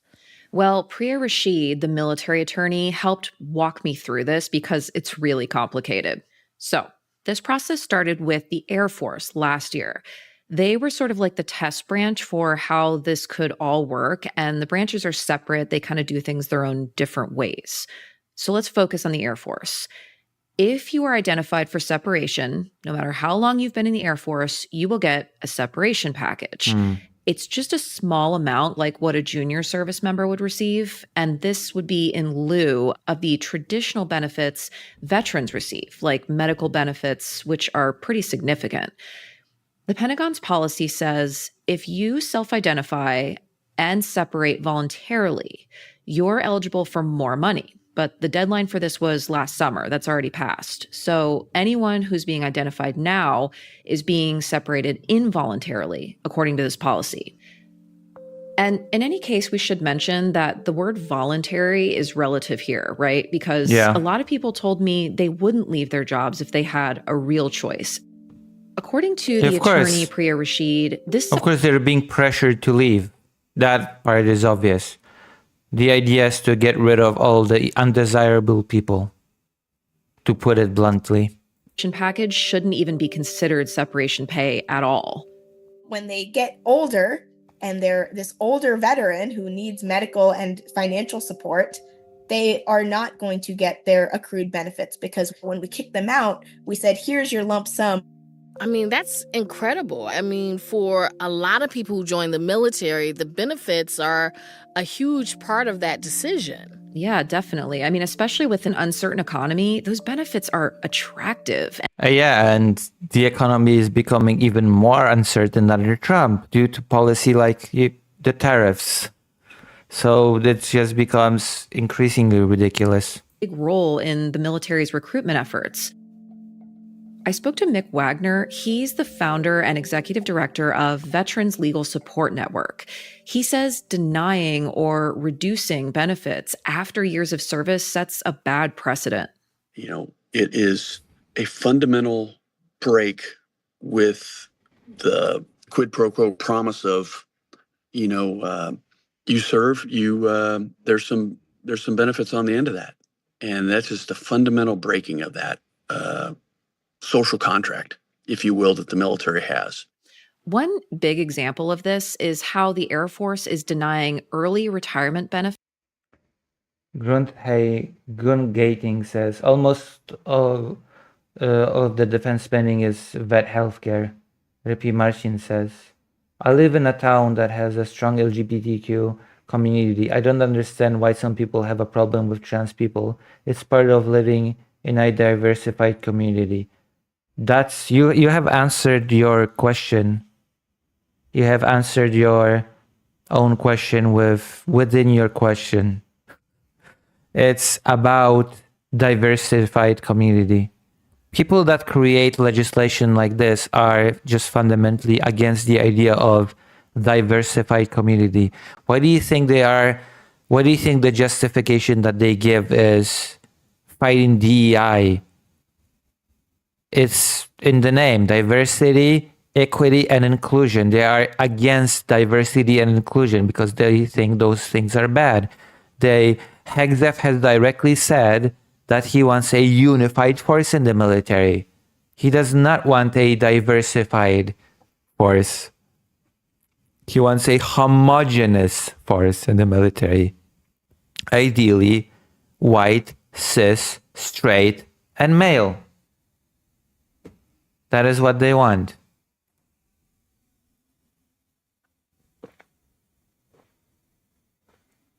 I mean, they don't know how it functions, but they know they hate diversity. That part they know. They hear the word diversity and they just hate it. Because they hate trans people, they hate gay people, they hate women outside of certain very particular roles. And they of course hate people of color, so benefits to transgender service members with 15 to 18 years of service. And even for those who don't qualify for early retirement, there's still a lot at stake. For example, joining the military to pay for college is a really common incentive for military service. And if a service member is pushed out before a certain year of enlistment, they'll end up having to pay back that tuition. Defense Secretary Pete Hegseth has listed, quote, lethality, meritocracy, warfighting, accountability, and readiness as his top priorities for the armed forces. Which still does not answer why this policy against trans people, women, etc. Because there are already very strict requirements in place, and those people simply meet them. That is the reality of the situation. Forces.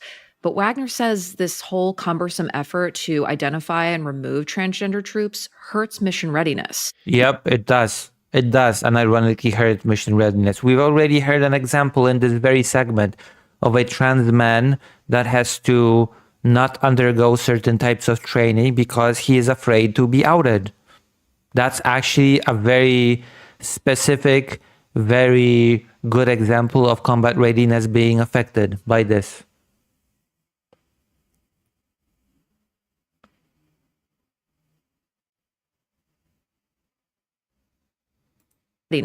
You're just cutting your nose off to spite your face. You've got this expertise in so many fields.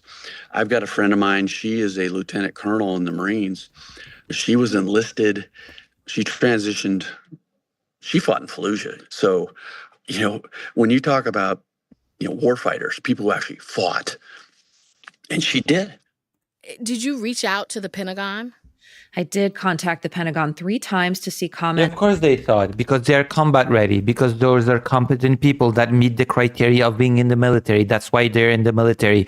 The military is not... This is also part of this very, very harmful, very corrosive narrative of the Trump administration. The idea that the country is malfunctioning, basically. The idea that nothing is functioning and that the Trump administration just swoops in to fix those non-functioning systems. The military has in place standards that people have to meet to be part of that military. So if you have trans people, if you have women, that means that they have met that criteria. Same with the whole border thing, that the border was completely non-functional, there were no standards. That's not true. That's not true at all.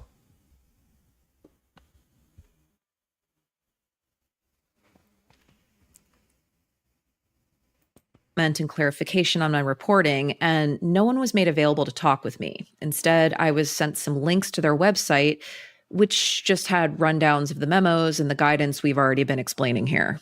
So tell me more about this process for separation. How does it happen?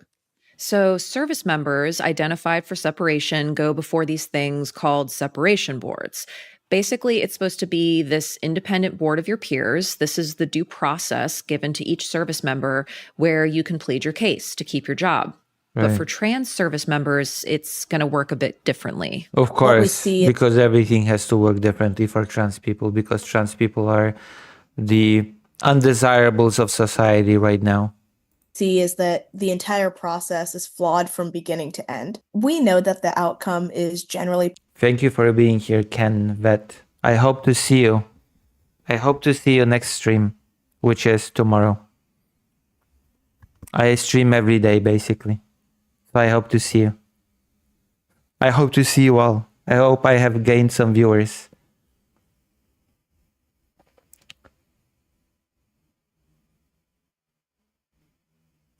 Is generally predetermined, and that the government has really set itself up to purge these people out of our ranks.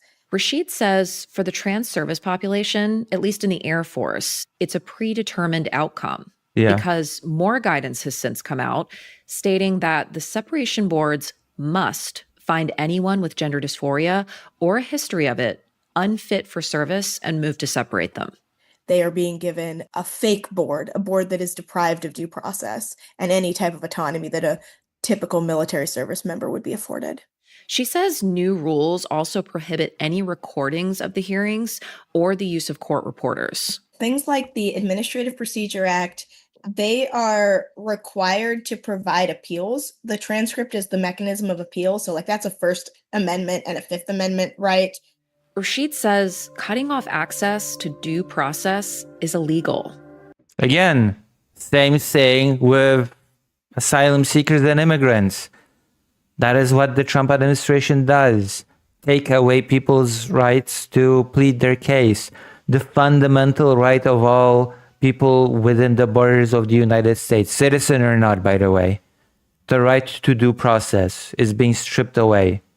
It is interesting to see that now this right to due process is actually being stripped for citizens.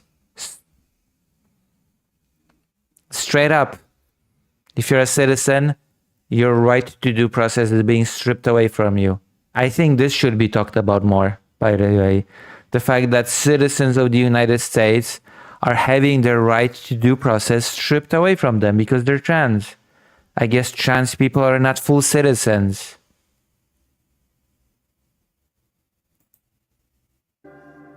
In May of 2025, the Supreme Court did uphold the transgender ban, but appeals are ongoing. It's really important for our team to present these people's incredible service records and to make sure that we are bringing witnesses and evidence forth that these people are incredibly honorable service members, incredibly honorable soldiers who've given up years of their lives for our country. And even in a unfair board proceeding, we're going to make sure that we set the record straight and we preserved their fitness and their record for hopefully appellate review someday, and that we do trust our processes and our legal system to essentially protect these people, if not today, but on some type of tomorrow.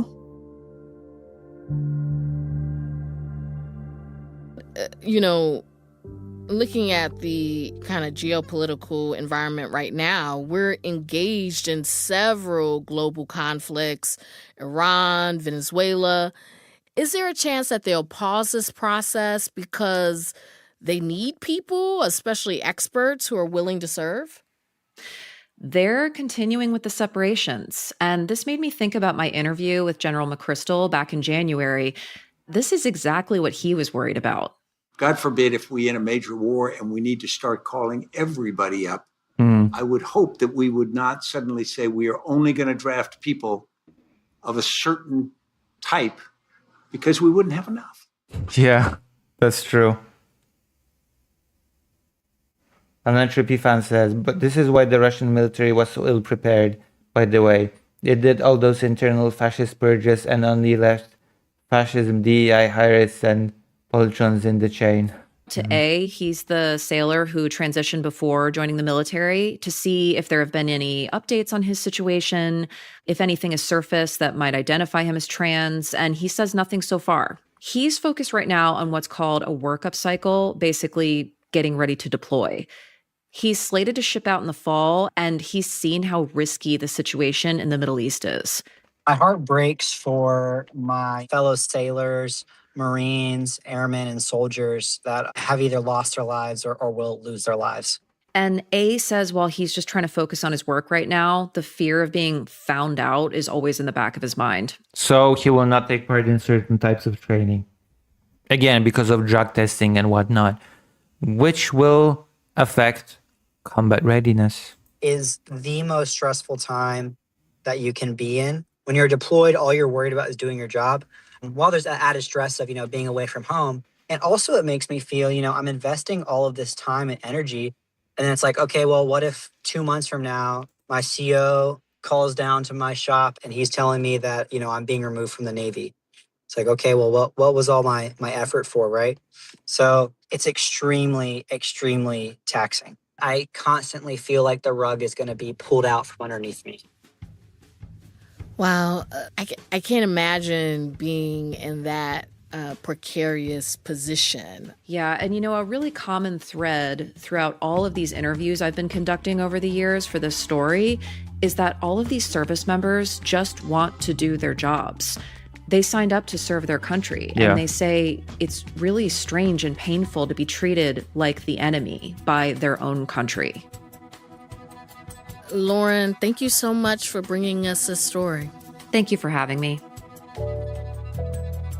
So there you go. I feel like with all the craziness happening around the world, with all the craziness happening in the United States, Europe, in the Middle East, wars all over the place, this topic has kind of gone under the radar. And since I'm a trans content creator, it does not harm for me to shine some light on a pretty big trans topic, actually. The fact that thousands of trans people are being forced out of the military. I don't think this is insignificant. And I feel like probably not many people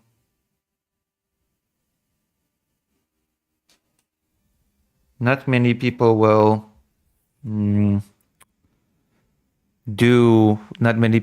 do this topic. Okay, not many people will talk about this. Also, Grorentin says, if you're trying to become a non-authoritarian state, I'll bet you're not better than Hungary. You need to look at yourself before you go authoritarian. Hungary is actually a thing that I will be talking about today as well. Hungary. There are two Hungary-related topics. Also, a lot of the things that Hungary does, the United States adopts, because Viktor Orban has been able to survive as a politician for many, many years, and the authoritarians of the United States are taking note. That's also a thing that is important. So I have two Hungary-related topics for you today.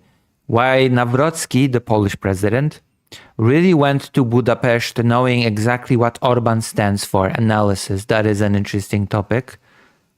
We will be talking about the Polish president's visit to Budapest after his big speech on how Putin is the enemy, that Putin is the biggest enemy of Poland.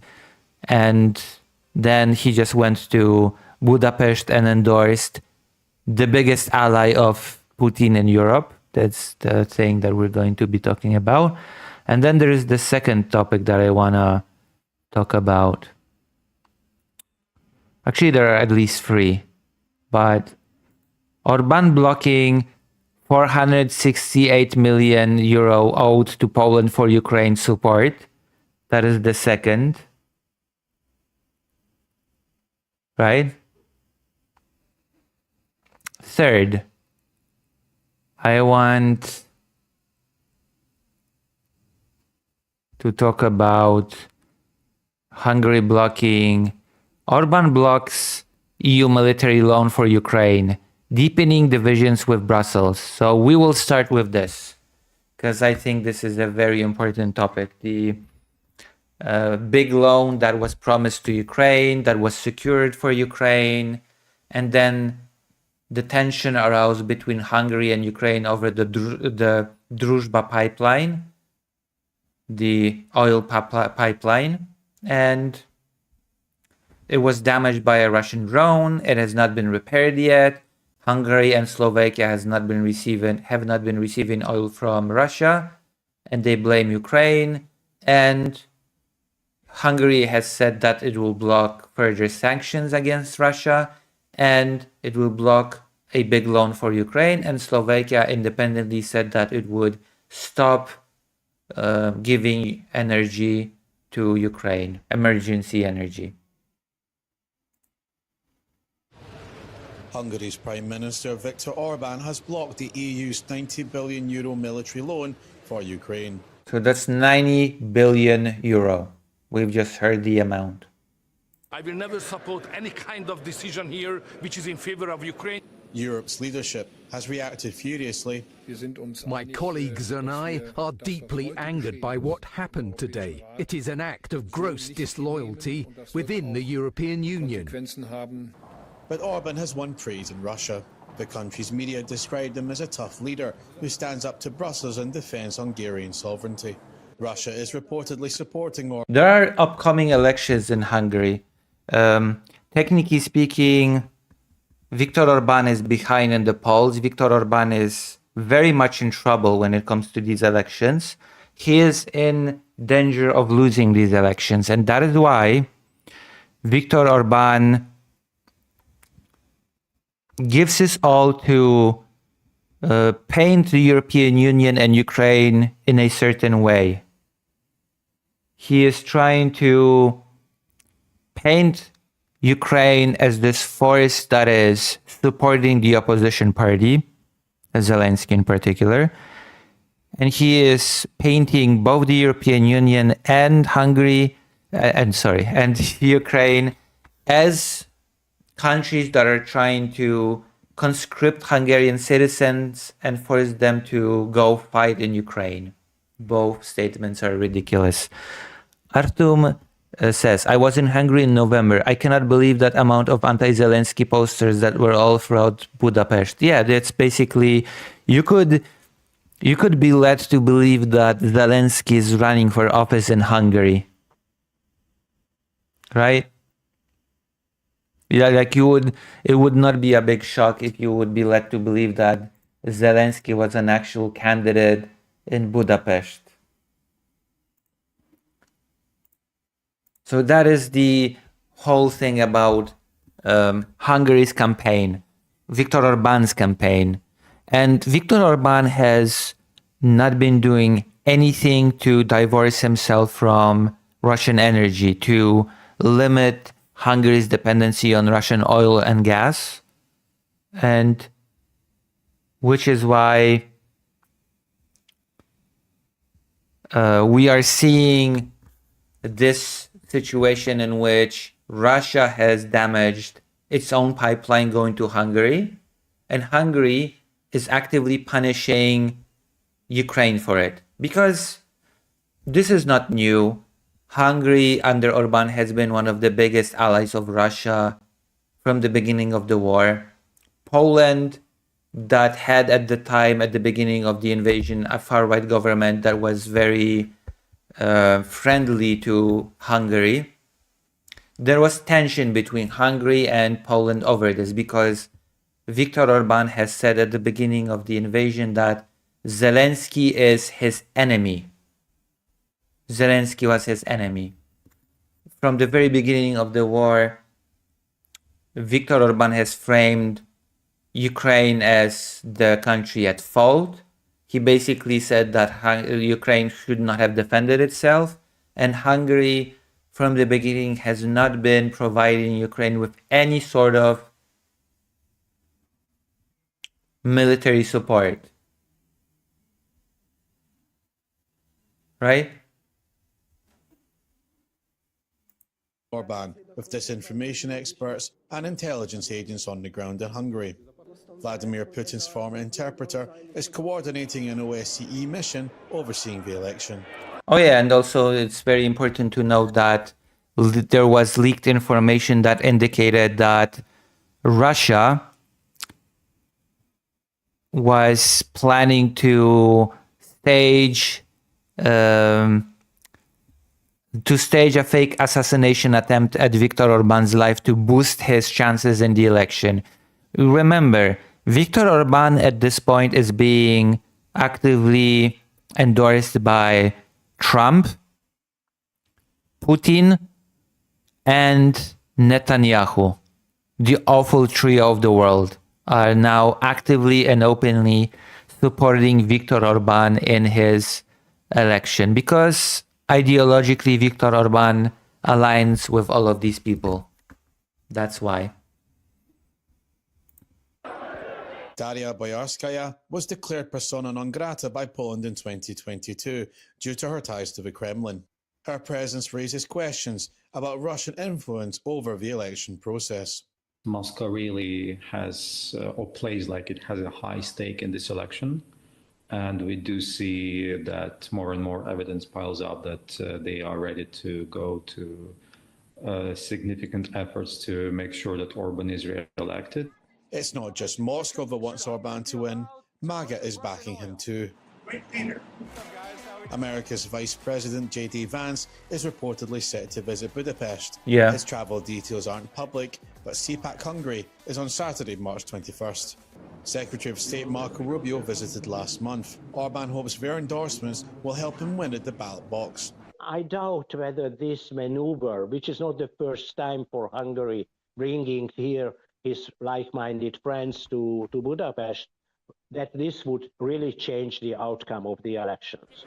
Orban uses his support abroad as a campaign platform at home. But voters aren't responding. He's behind in a poll to TISA, led by Peter Magyar. For TVP World, Andrew Sweeney. So this whole thing, blocking the 90 billion euro loan, which is a crucial loan for Ukraine. It is a very, very crucial loan. It is very important to put it in plain words. For the sake of winning the election, Viktor Orban is putting the entirety of Ukraine in jeopardy. And it is not an exaggeration. Ukraine needs currently any help that it gets, and a huge chunk of that help is the 90 billion euro loan that Europe is supposed to be delivering to Ukraine right now, but cannot because of Orban's block, because of Orban's veto. And all of that is for the sake of him securing an election win. Because the logic behind the veto is Ukraine is maliciously keeping oil from us. Ukraine is maliciously not repairing the Druzhba pipeline because it wants to keep oil prices high.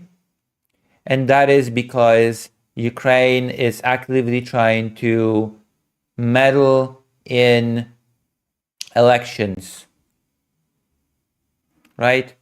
Ukraine is trying to meddle in Hungarian elections and is trying to cause Viktor Orban to lose so that they can install an opposition which will be more favorable to Zelensky, which is a complete lie because, as we know, the opposition leader is not pro-Ukrainian in the slightest.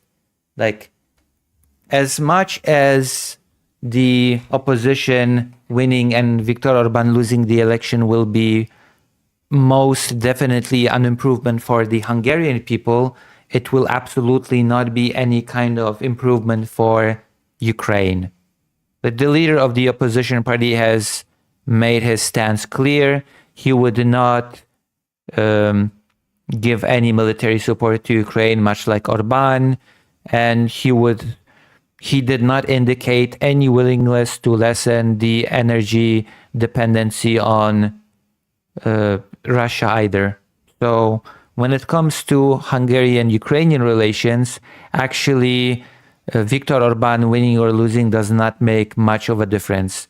unless, and that can be assumed, the opposition to Orban would not be blocking sanctions and support for Ukraine.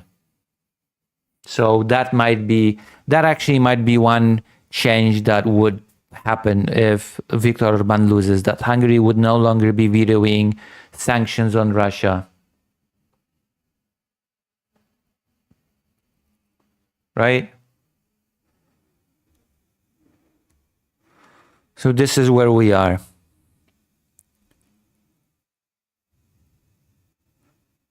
Where is this? Where is this? Orban has said he will never support any decision in Ukraine's favor as long as Budapest dispute over the blocked oil supplies remains unresolved, a stance welcomed by Russian media and supported by Kremlin-linked influence efforts, portraying him as a defender of national sovereignty against Brussels. And that is basically how Viktor Orban positions himself. I am the person that keeps you, the regular Hungarian citizen, from being forced onto the Ukrainian front line.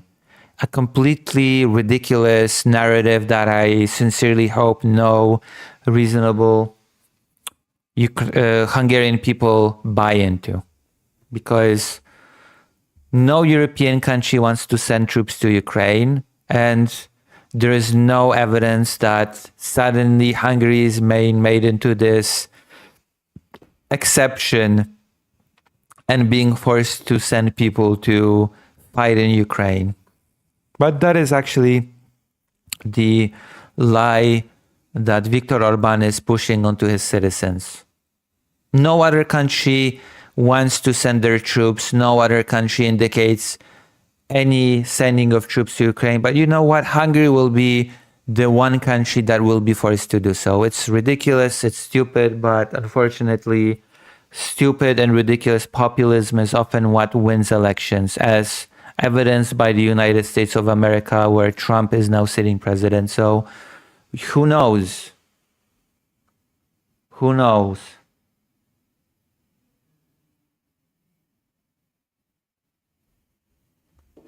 Who knows? Speaking of, we can now very cleanly get into our topic number 2. Karol Nawrocki, the Polish president that has won the election in Poland by a narrow margin. The Polish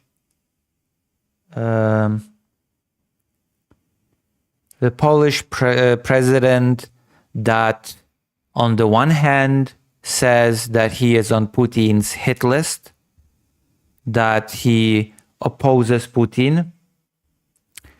He claims that Putin is the biggest danger to Poland and Europe at large.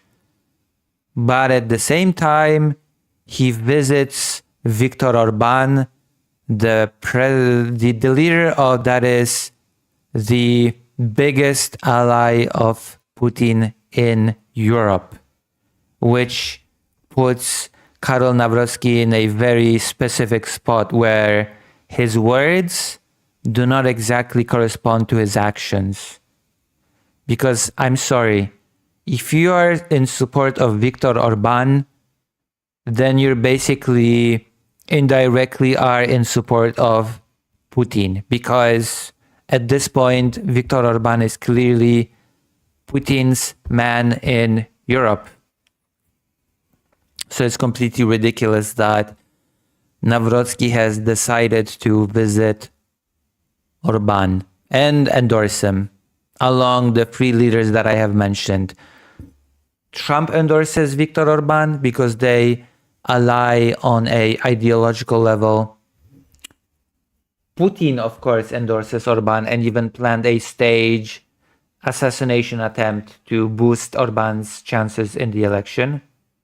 And Netanyahu also endorses Viktor Orban.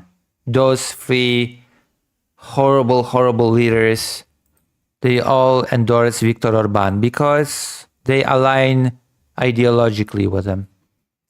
Poland's president knows Orban is Putin's man in Europe. Oh, they used the same wording as me.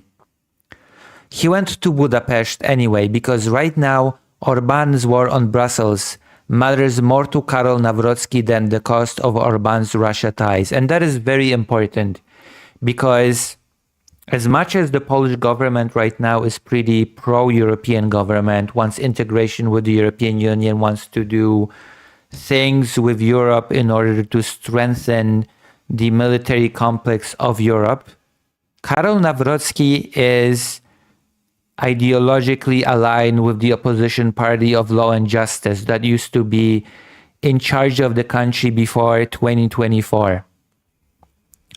And to that effect, Karol Nawrocki vetoed the SAFE program that would allow Poland to tap into European Union funds and to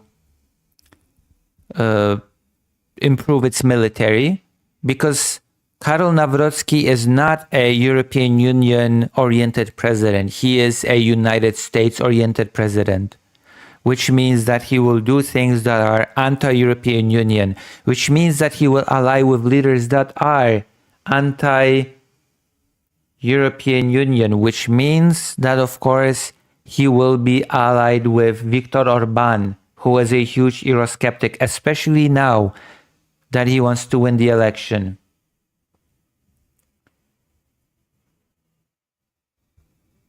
Hours before the visit, Nawrocki stood in Przemysl and called Vladimir Putin a war criminal and Russia an existential threat. By the afternoon, he was in Budapest, shaking Viktor Orban's hand. This was clearly a set piece. Criticizing Putin was supposed to clear the space for a meeting with Orban that is hard to explain to many in Poland. It is. And I honestly think there is absolutely no justification for this visit. There is no justification for the blatant endorsement of a candidate that is so openly pro-Russian. Orban is widely seen across the EU as Moscow's most useful partner, blocking or diluting sanctions and keeping channels open to the Kremlin. Nawrocki built his career opposing Soviet power and cannot credibly be cast as pro-Russian. That is why the visit raises questions and shows clearly Nawrocki's choice of priorities. His priority is not opposing Russia. His priority is opposing the European Union. And that is a clear example to me of horrible priorities. Horrible, misplaced priorities. The calculation is simple. Being anti-Putin carries no political premium in Poland because everyone is anti-Putin. Positioning against Brussels and aligning with Orban and Trump brings clear benefits, though, which for Nawrocki clearly outweigh the political cost of meeting Putin's Trojan horse. He said no the first time. 3 months ago, Nawrocki cancelled this exact meeting. Orban had just returned from Moscow, having embraced Putin at the Kremlin, and Nawrocki concluded that the optics were incompatible with Poland's position as Europe's most committed frontline state. What makes Monday's visit so difficult to defend is what has happened since. The Washington Post revealed on the basis of a European intelligence document that Russia's intelligence had been running a covert operation to keep Orban in power. So, again, Russia is endorsing Viktor Orban, including a proposed fake assassination attempt to sway undecided voters in April's parliamentary election. The same investigation found that Foreign Minister Peter Szijarto had apparently been briefing Russia's Sergei Lavrov on EU Council proceedings in something close to real time.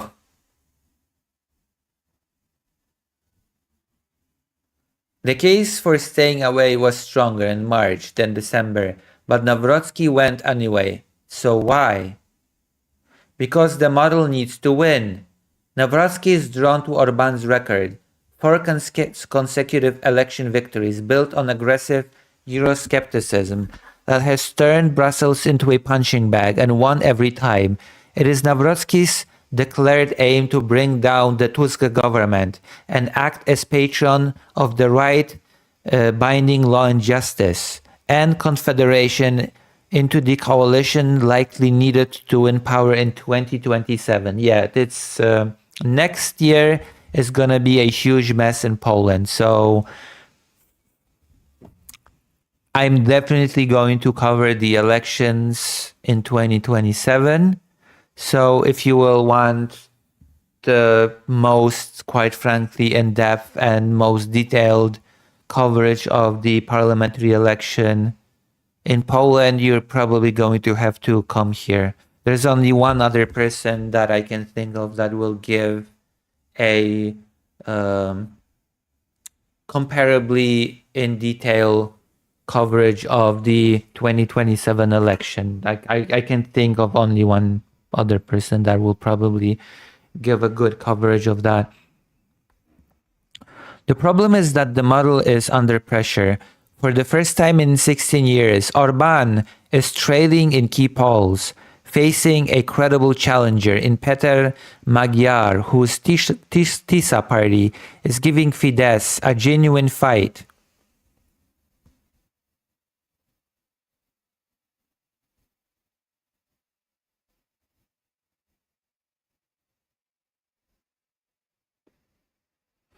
One moment. As Princeton professor Kim Lane Chappelle put it, Hungary has been a proof of concept that MAGA politics can work. If Orbán loses, it loses some of that luster.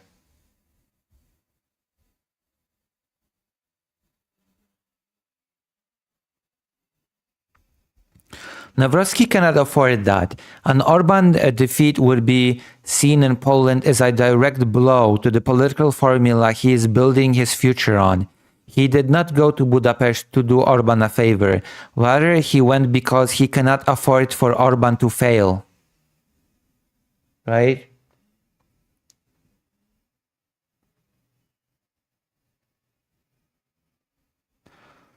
Because Trump called.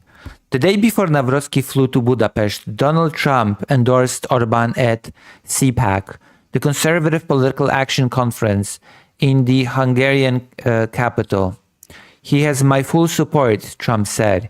He's a fantastic guy. Senior US officials have also made Budapest a stop. Secretary of State Marco Rubio has already visited, and Vice President J.D. Vance is reportedly planning to follow. Navrotsky owes his presidency in part to the nationalist anti-incumbent wave that delivered him a narrow victory in Poland's 2025 presidential election, in which Trump was a vocal supporter. It is not unreasonable to suggest that distancing himself from Trump's most prominent European ally at the precise moment Trump was publicly backing him would have carried a political cost Navrotsky was unwilling to pay. Because again, he is very pro-United States. Karol Nawrocki, the Polish president, is extremely pro-Trump.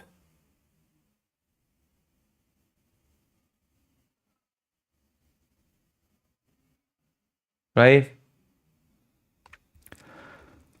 What this means, stated plainly, is that Polish president's foreign policy was at least partly shaped in Washington, not by direct instruction, but by the logic of the alliances that he has chosen. That is a remarkable thing to observe from the capital of Europe's most committed frontline state. Yes, Poland is divided. Poland is divided along the lines of being pro-European Union, pro-Ukraine, and pro-United States. And unfortunately, if you are pro-United States under Donald Trump, you are anti-Ukraine in my mind, and pro-Russian, quite frankly.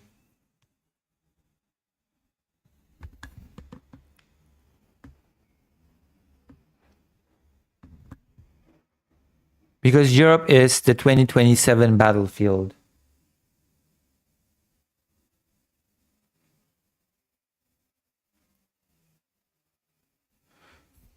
The third reason is that Nawrocki has already signaled that Poland's place in Europe will be the central battleground of the 2027 parliamentary election.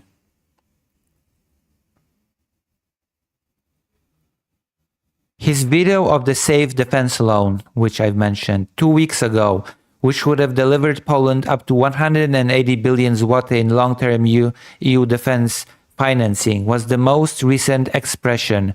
The Budapest meeting was the next one.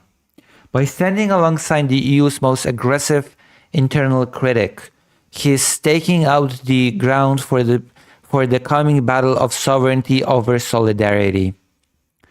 The movement he walked into.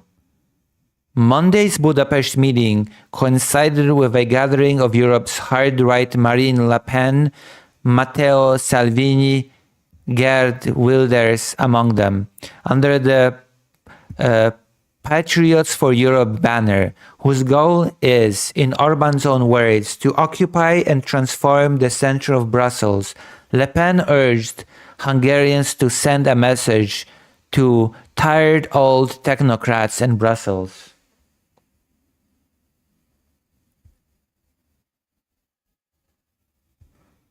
Nobody is suggesting Nawrocki endorses everything said on that stage, but he was in the same city on the same day, meeting the man who hosted it, and in politics, proximity is a statement.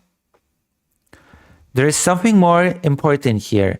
Both the MAGA movement and the Kremlin have made clear that they prefer a Europe that is divided and negotiates through individual states rather than acting as a unified bloc, because the reason for that is pretty obvious.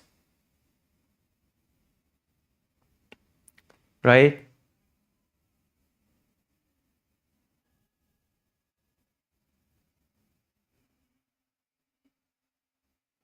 It's just unified Europe is simply speaking, much stronger. It is a much stronger position against the United States, which is why Trump wants a Europe that is not unified, and it has a much weaker chance of defending itself against Russia, which is why Russia absolutely wants a Europe that is a bunch of separate nation states rather than a unified bloc. That part is obvious. They do not need to coordinate for their interests to align. A fractured Europe serves Putin's war aims. A weakened European Union fits Trump's vision of dealing directly with national governments, because the United States can bully individual nation states, but it cannot just bully a unified Europe. Same with Russia. Russia can pick out individual nation state, but it would have a much harder time against a unified Europe. The Patriots for Europe advanced that same direction, and Nawrocki placed himself at the center of it, despite having just called Putin a war criminal. A direct contradiction. The one man he could not meet. Nawrocki's office spent the weekend invoking centuries of Polish-Hungarian brotherhood, the shared history of resistance to imperial domination. If any of that were the real point, there was an obvious way to demonstrate it. Meet both Orban and Peter Magyar. Which, again, Karol Nawrocki will not meet with the opposition leader. There's just no shot. Viktor Orban is the current prime minister, but for the first time in 16 years, he faces genuine threat of losing power, with some polls showing him trailing Magyar, the former government insider turned opposition leader, whose TISA party has given Fidesz its most serious electoral fight since Orban took power in 2010. Magyar may well be Hungary's next prime minister, a Polish president genuinely interested in the relationship between two nations rather than the fortunes of one politician, would have sat down with both, not just one. Right?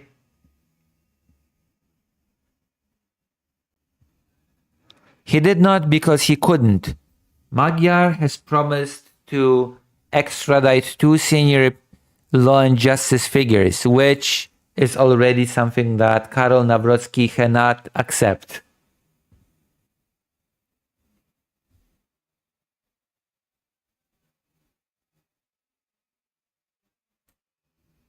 Currently sheltering under Orban's legal protection from Polish justice, because Hungary has actually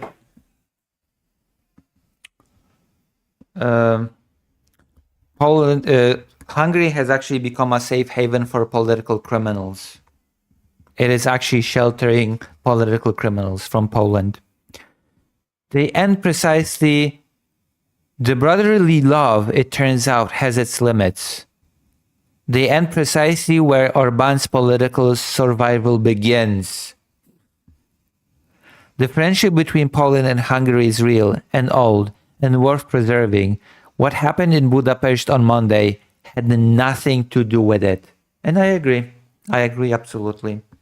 It is completely, like, this is very short-sighted. This is very politically motivated. This is idiotic, to be quite honest. It is a very pro-Russian move that Karol Nawrocki has done. I think it has to be talked about in those terms. If you support Orban, if you endorse Orban, if you want Orban to win, then you basically want Russia to have an in when it comes to Europe. You want a leader of Hungary that will continue to block aid to Ukraine, that will continue to block sanctions against Russia, that will contribute to Russia being able to continue its war against Ukraine. So Karol Nawrocki, as much as he can call Putin a war criminal, an existential threat to Europe, to Poland, to everybody, he may say all those things, but the action that he has took by visiting Budapest is very clearly pro-Russian. And that needs to be pointed out. That needs to be explained to people over and over and over again. Talk is cheap. Action speaks louder than words. And the action that Karol Nawrocki has taken is very pro-Russian. Any questions about this? Do we have any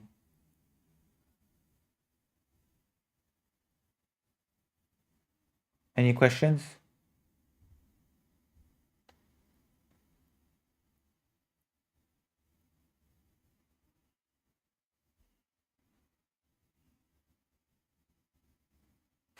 Also, the United States is openly endorsing Viktor Orban. I've mentioned this. The trio of horrible leaders of the world are endorsing Orban openly right now. Putin, Trump, and Netanyahu.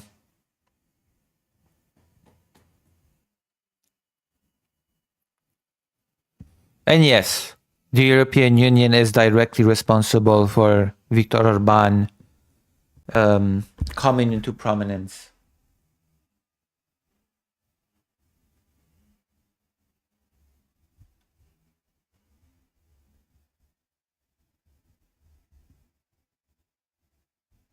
Found it informative. Thank you very much. I hope I have gained some viewers for my political streams tonight. I sincerely hope, you know.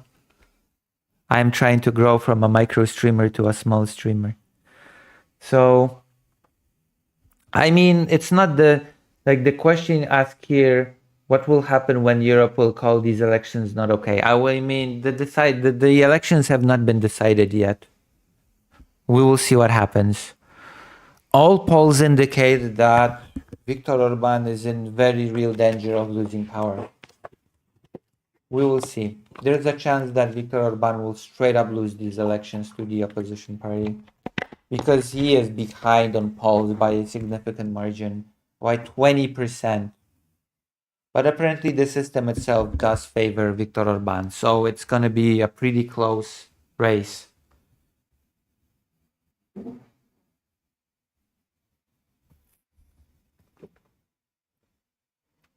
It is a very real possibility that Viktor Orban will lose these elections, which is why he is so desperate, which is why he very aggressively tries to position Brussels and Kyiv as those foreign entities that are trying to push Hungary into war, and that Viktor Orban is the only person standing between the Hungarian citizens and the front line.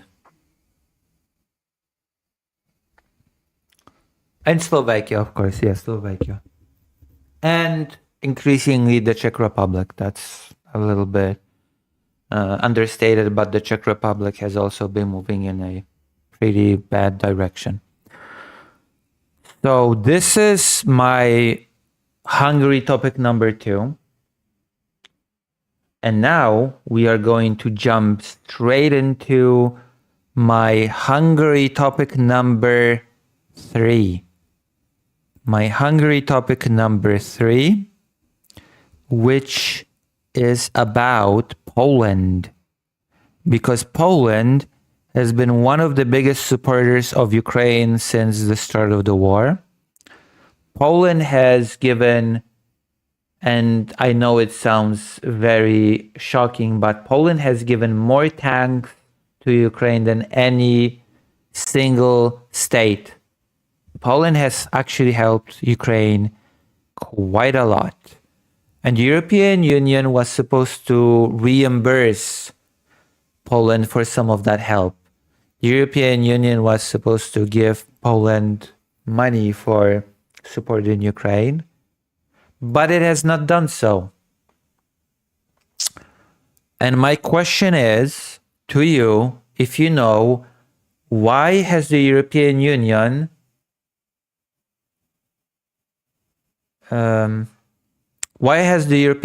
not paid Poland, not reimbursed Poland for the support for Ukraine? I'm gonna wait like a few seconds for anyone in the chat to try to, without looking it up. Why do you think the European Union has not reimbursed Poland for the support of Ukraine? Quick check if you know. I'm gonna wait 1 minute max. You see if anybody proposes any answers to that question, and then I'll just give it to you. Veto vote. Yeah. By whom? Veto vote by whom? Bregwen, because it'd be seen as an endorsement and their chicken shit. Well, actually the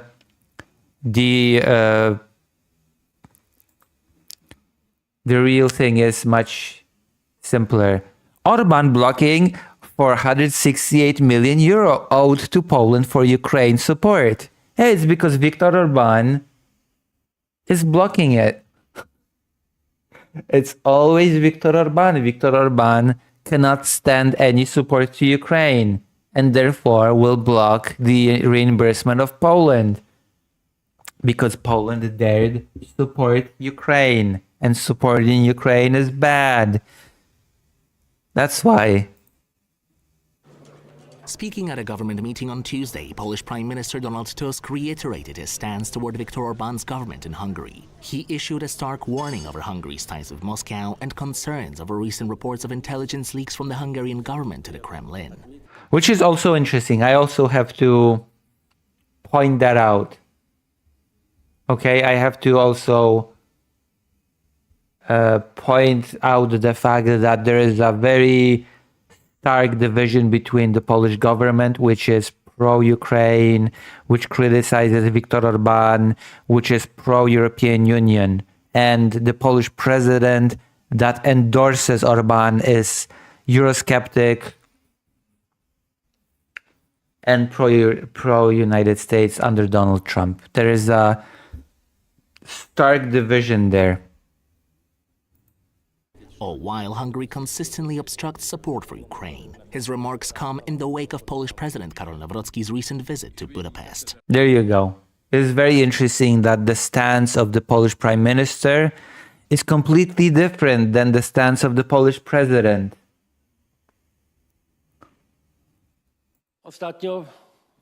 Recently, Prime Minister Orban decided to block a substantial sum of aid for Ukraine. He has blocked 90 billion euro in aid for Ukraine, which is a crucial amount of money that Ukraine actually needs to survive in this war. This is the critical lifeline that Ukraine needs to be able to continue its war effort against Russia. And this at a time when this money is likely to determine the outcome of the entire war. There you go. I don't think it's an overstatement to say that this 90 billion euro loan is crucial to the outcome of this war. There's not a hint of exaggeration in this. There have also been reports, and these have been reaching us from various sources for some time now, that Hungarian diplomats and Prime Minister Orban's closest associates are working closely with the Russian authorities, passing on information to them, including sensitive details from meetings of European institutions. As early as 2019, if I recall correctly, Lithuania requested that the Hungarian delegation be excluded from a NATO meeting, stating that there were suspicions that the Hungarian delegation would pass on highly confidential information to Russia. Moscow. Yeah. And that has been confirmed that actually Hungary has been feeding intel to Russia. It's not in Poland's interest to support Prime Minister Orban in his pro-Russian and anti-European endeavors. Yeah. Especially since at this point, Viktor Orban is hurting Poland directly by blocking this reimbursement of money.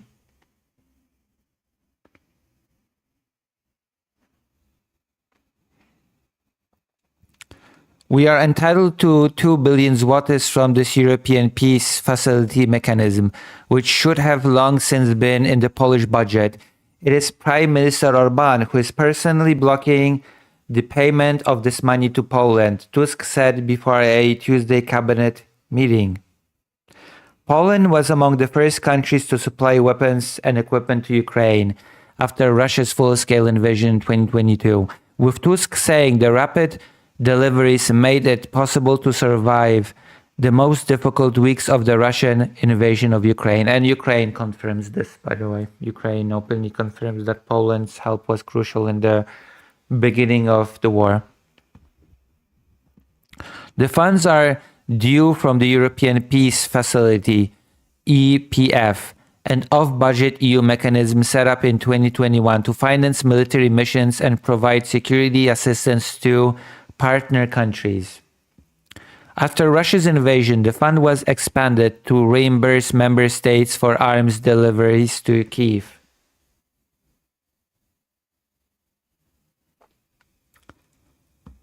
Because the APF is funded directly by EU member states rather than the bloc's central budget, this disbursements require anonymous approval, giving Hungarian Prime Minister Viktor Orban an effective veto.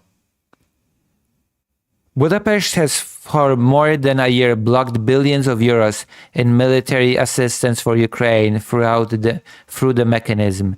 The centrist Polish premier said Orban, the Kremlin-friendly leader of the right-wing Fidesz party, had also obstructed wider EU support for Kyiv.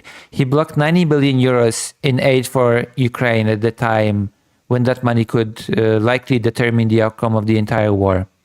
The Polish leader sharply criticized Hungary's stance and added he had reports that Orban's top diplomats are cooperating with the Russian authorities. And then there's the Karol Nawrocki's visit to Orban to basically endorse him. And Nawrocki has not officially endorsed Orban ahead of Hungary's crucial April parliamentary election, but I think him visiting Orban is effectively an endorsement. Maybe I'm being a bit unfair, maybe I'm being a bit uncharitable, but let's be honest, this is effectively an endorsement of two of these things, right? Doing so might have a political cost at home, where close ties between Nawrocki and Orban could be used by the government in Warsaw to depict the Polish president as an ally of pro-Russian politicians. At the same time, Nawrocki Budapest visit aligns him with Orban's anti-EU politics and fulfills expectations towards US President Donald Trump. TVP World's political analyst Stuart Dowell says, Orban, widely seen by EU officials as the bloc's most pro-Russian leader, has repeatedly clashed with other member states over support for Kyiv and maintained cordial ties with Moscow throughout the war. Orban is bracing for Hungary's April 12 parliamentary election, which could see him losing power for the first time since 2010. So, as you can see, there's a lot at stake when it comes to the upcoming election in Hungary. There's a lot at stake, and I sincerely hope that Viktor Orban will lose the election. Even though it won't be a huge improvement for Ukraine, unfortunately. Unfortunately, the leader of the opposition party has not indicated a sharp change in attitude towards Ukraine. So that's unfortunate, but you know, it is what it is, right? It is what it is. Any thoughts of what's been happening? Any thoughts on this very much Hungary-centered stream?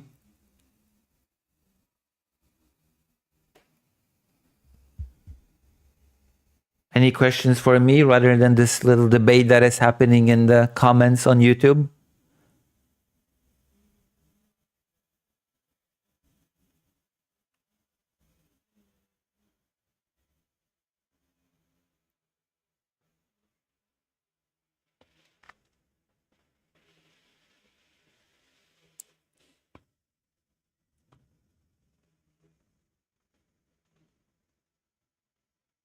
My stream has been hijacked by YouTube chatters debating among themselves.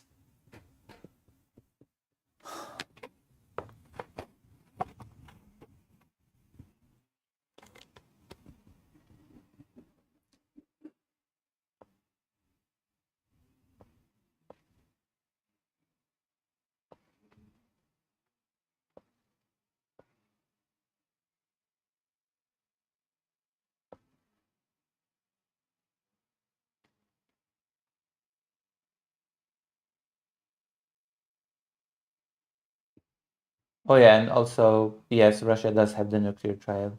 Lol, oh no. That's right.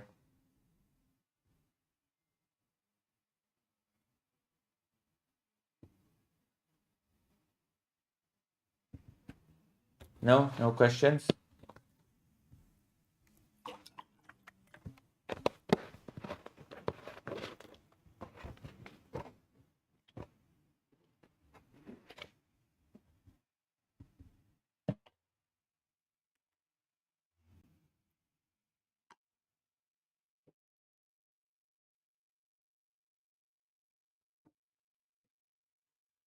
I guess no.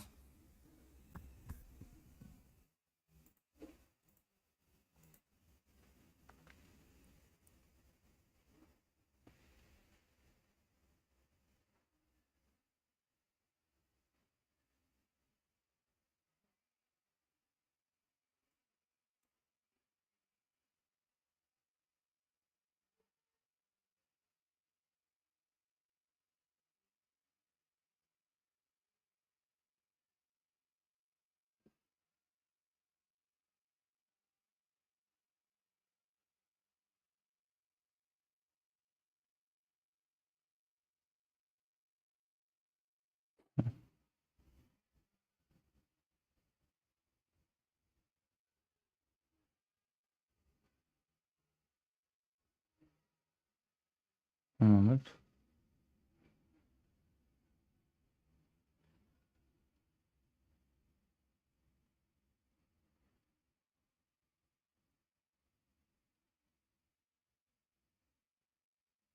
Weird.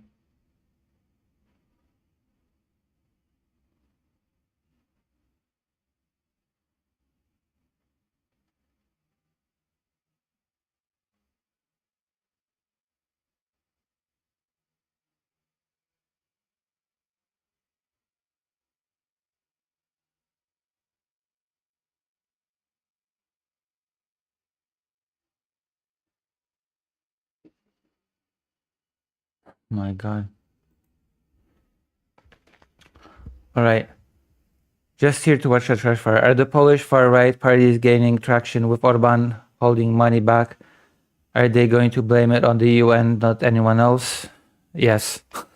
And yes, the Polish far-right parties are gaining traction, unfortunately, so we might have a very tense 2027 election on our hands. Hearing us, the right-wing parties aren't doing great. Well, unfortunately, the right-wing parties are not doing badly in Poland. It's a sad reality, but populism works. The populism works here in Poland, unfortunately. All right. I have done a bunch of topics. We have streamed for 3 hours. I guess I will end the stream for now. And I will continue this later, okay? I'll see you all tomorrow when we continue with the subjects. I think I've done all the... Well, have I done? No, I think I might have one subject for you. No, I do have one, actually. Okay? I have one more subject for you to... I think I'll do one more. No, I think I'll do one more. Hold on. I have one more in me. I talked about the trans truths, but let's talk about...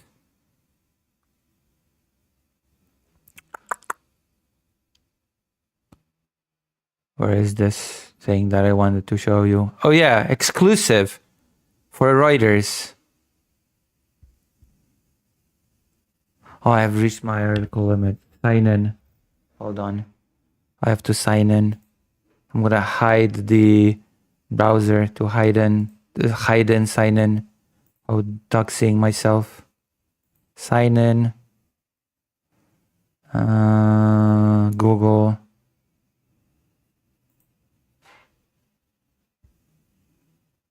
Ta-da! There you go. An exclusive bit. Good live stream, thank you. I hope to see you more. I hope I have gained some viewers, as I've said. Oh, and if you like what I do, then consider joining lucyhaza.org/live. Okay, let's see. Exclusive. Trump's approval hits new 36% low as fuel prices surge amid Iran war. Reuters Ipsos poll finds. So Trump's doing not well. This is the thing that I want to end on. I almost missed this, but no, we have to do this one. Trump's approval falls to 36% amidst rising fuel prices. 1 in 4 approve of Trump's handling of cost of living. 35% approve of U.S. strikes on Iran, down from 37. Whoops. Things are not going according to plan.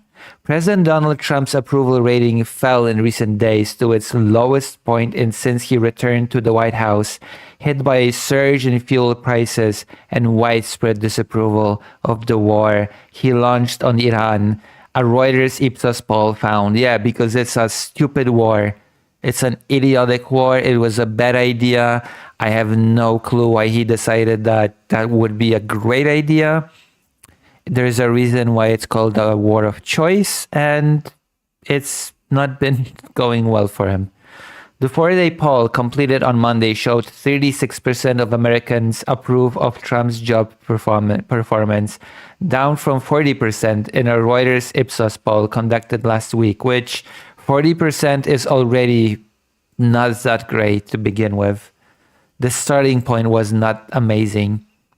Americans' views on Trump soured significantly with regard to his stewardship over the economy and the cost of living, and as gasoline prices have surged since the US and Israel launched coordinated strikes on Iran on February 28th, which was my birthday, by the way. This whole mess has started with my birthday. It's okay. I hope you'll be stalking my chat regularly. I can only forgive you if you promise to stalk my chat regularly as a viewer. Just 25% of respondents approved of Trump's handling of the cost of living, an issue that was the center of his 2024 presidential election campaign. So as you can see, Donald Trump is not doing an amazing job. Only 29% of the country approves of Trump's economic stewardship, the lowest rating in either of Trump's presidential administrations, and lower than any economic approval rating of his predecessor, Democrat Joe Biden. Voters' worries about the economy, and specifically the rising cost of living, were a significant factor in Biden's loss, and Trump campaigned on a promise to create a vibrant economy. So, yeah, that is true.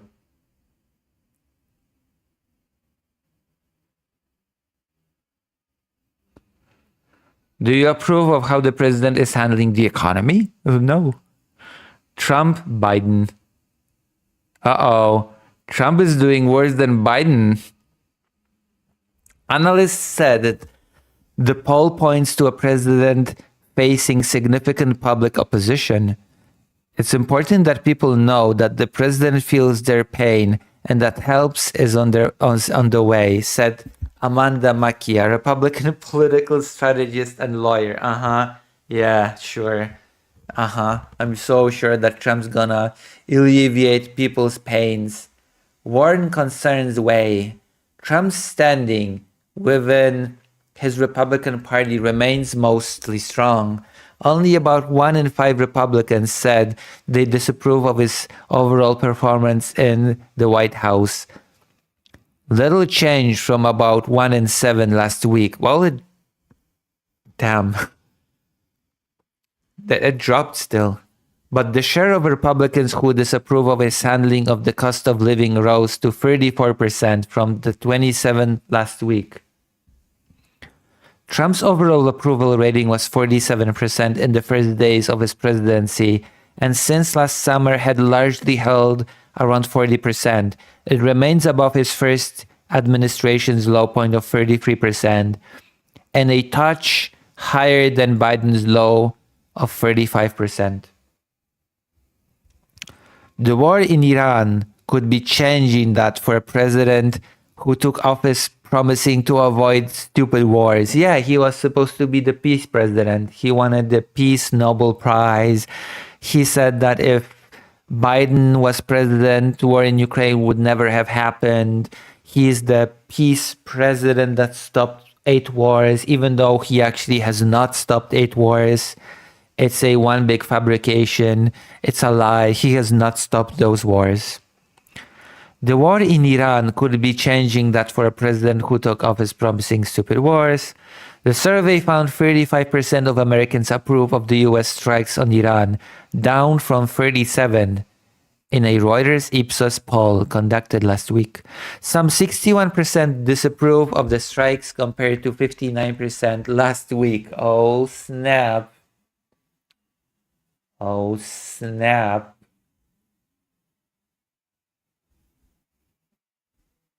Earlier Reuters Ipsos surveys were conducted in the immediate aftermath of the first US and Israeli strikes, when many Americans were still learning about the situation, and respondents given the options of saying they were unsure of their views. A February 28th March 1 Reuters Ipsos poll found 27% approve of the strikes, 43% disapprove, and 29% were unsure. The most recent surveys don't give the option of being unsure, though 5% of respondents to the latest poll declined to answer the question on their view of the war.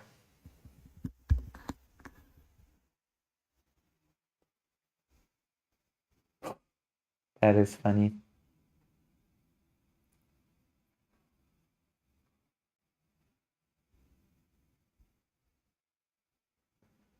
We will see.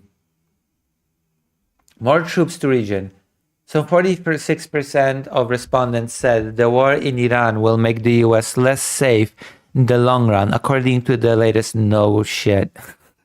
Only 26% said it would make the country safer, and the rest said it wouldn't have much effect either way.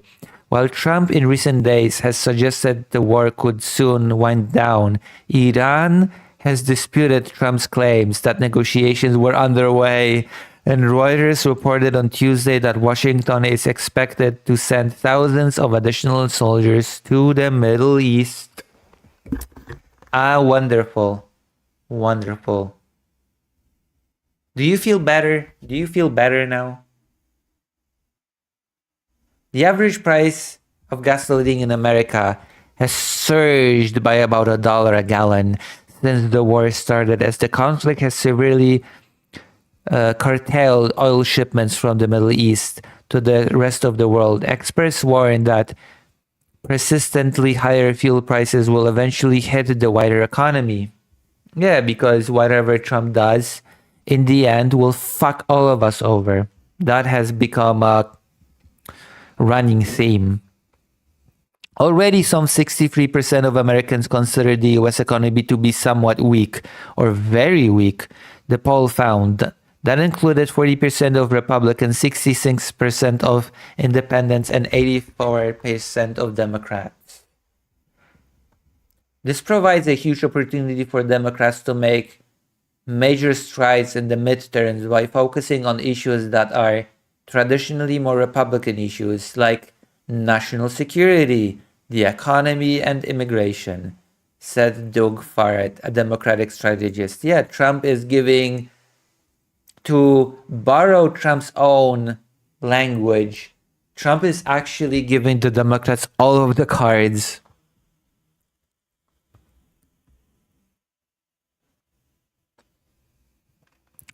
Trump's declining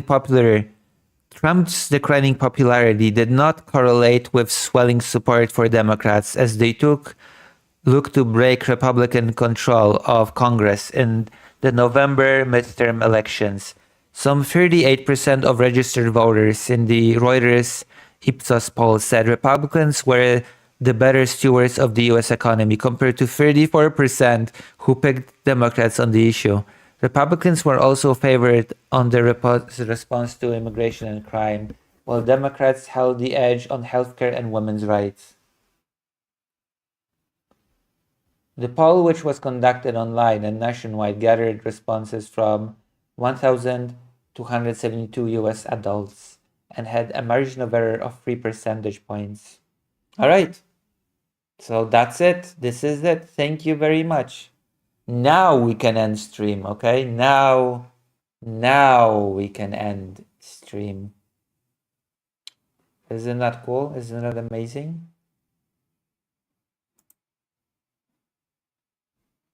So, again, I will see you. I hope to see you again. I will be streaming tomorrow. It will be an amazing stream. And I hope I have gained some viewers from this. I hope you like Lucy Haze, the biggest Polish trans streamer that also does journalism in Ukraine. All right, that was a bunch of trash fires. Okay, thank you very much. I am gonna end stream now. I love you all. Stay safe and good morning/good night. Thank you. Bye-bye.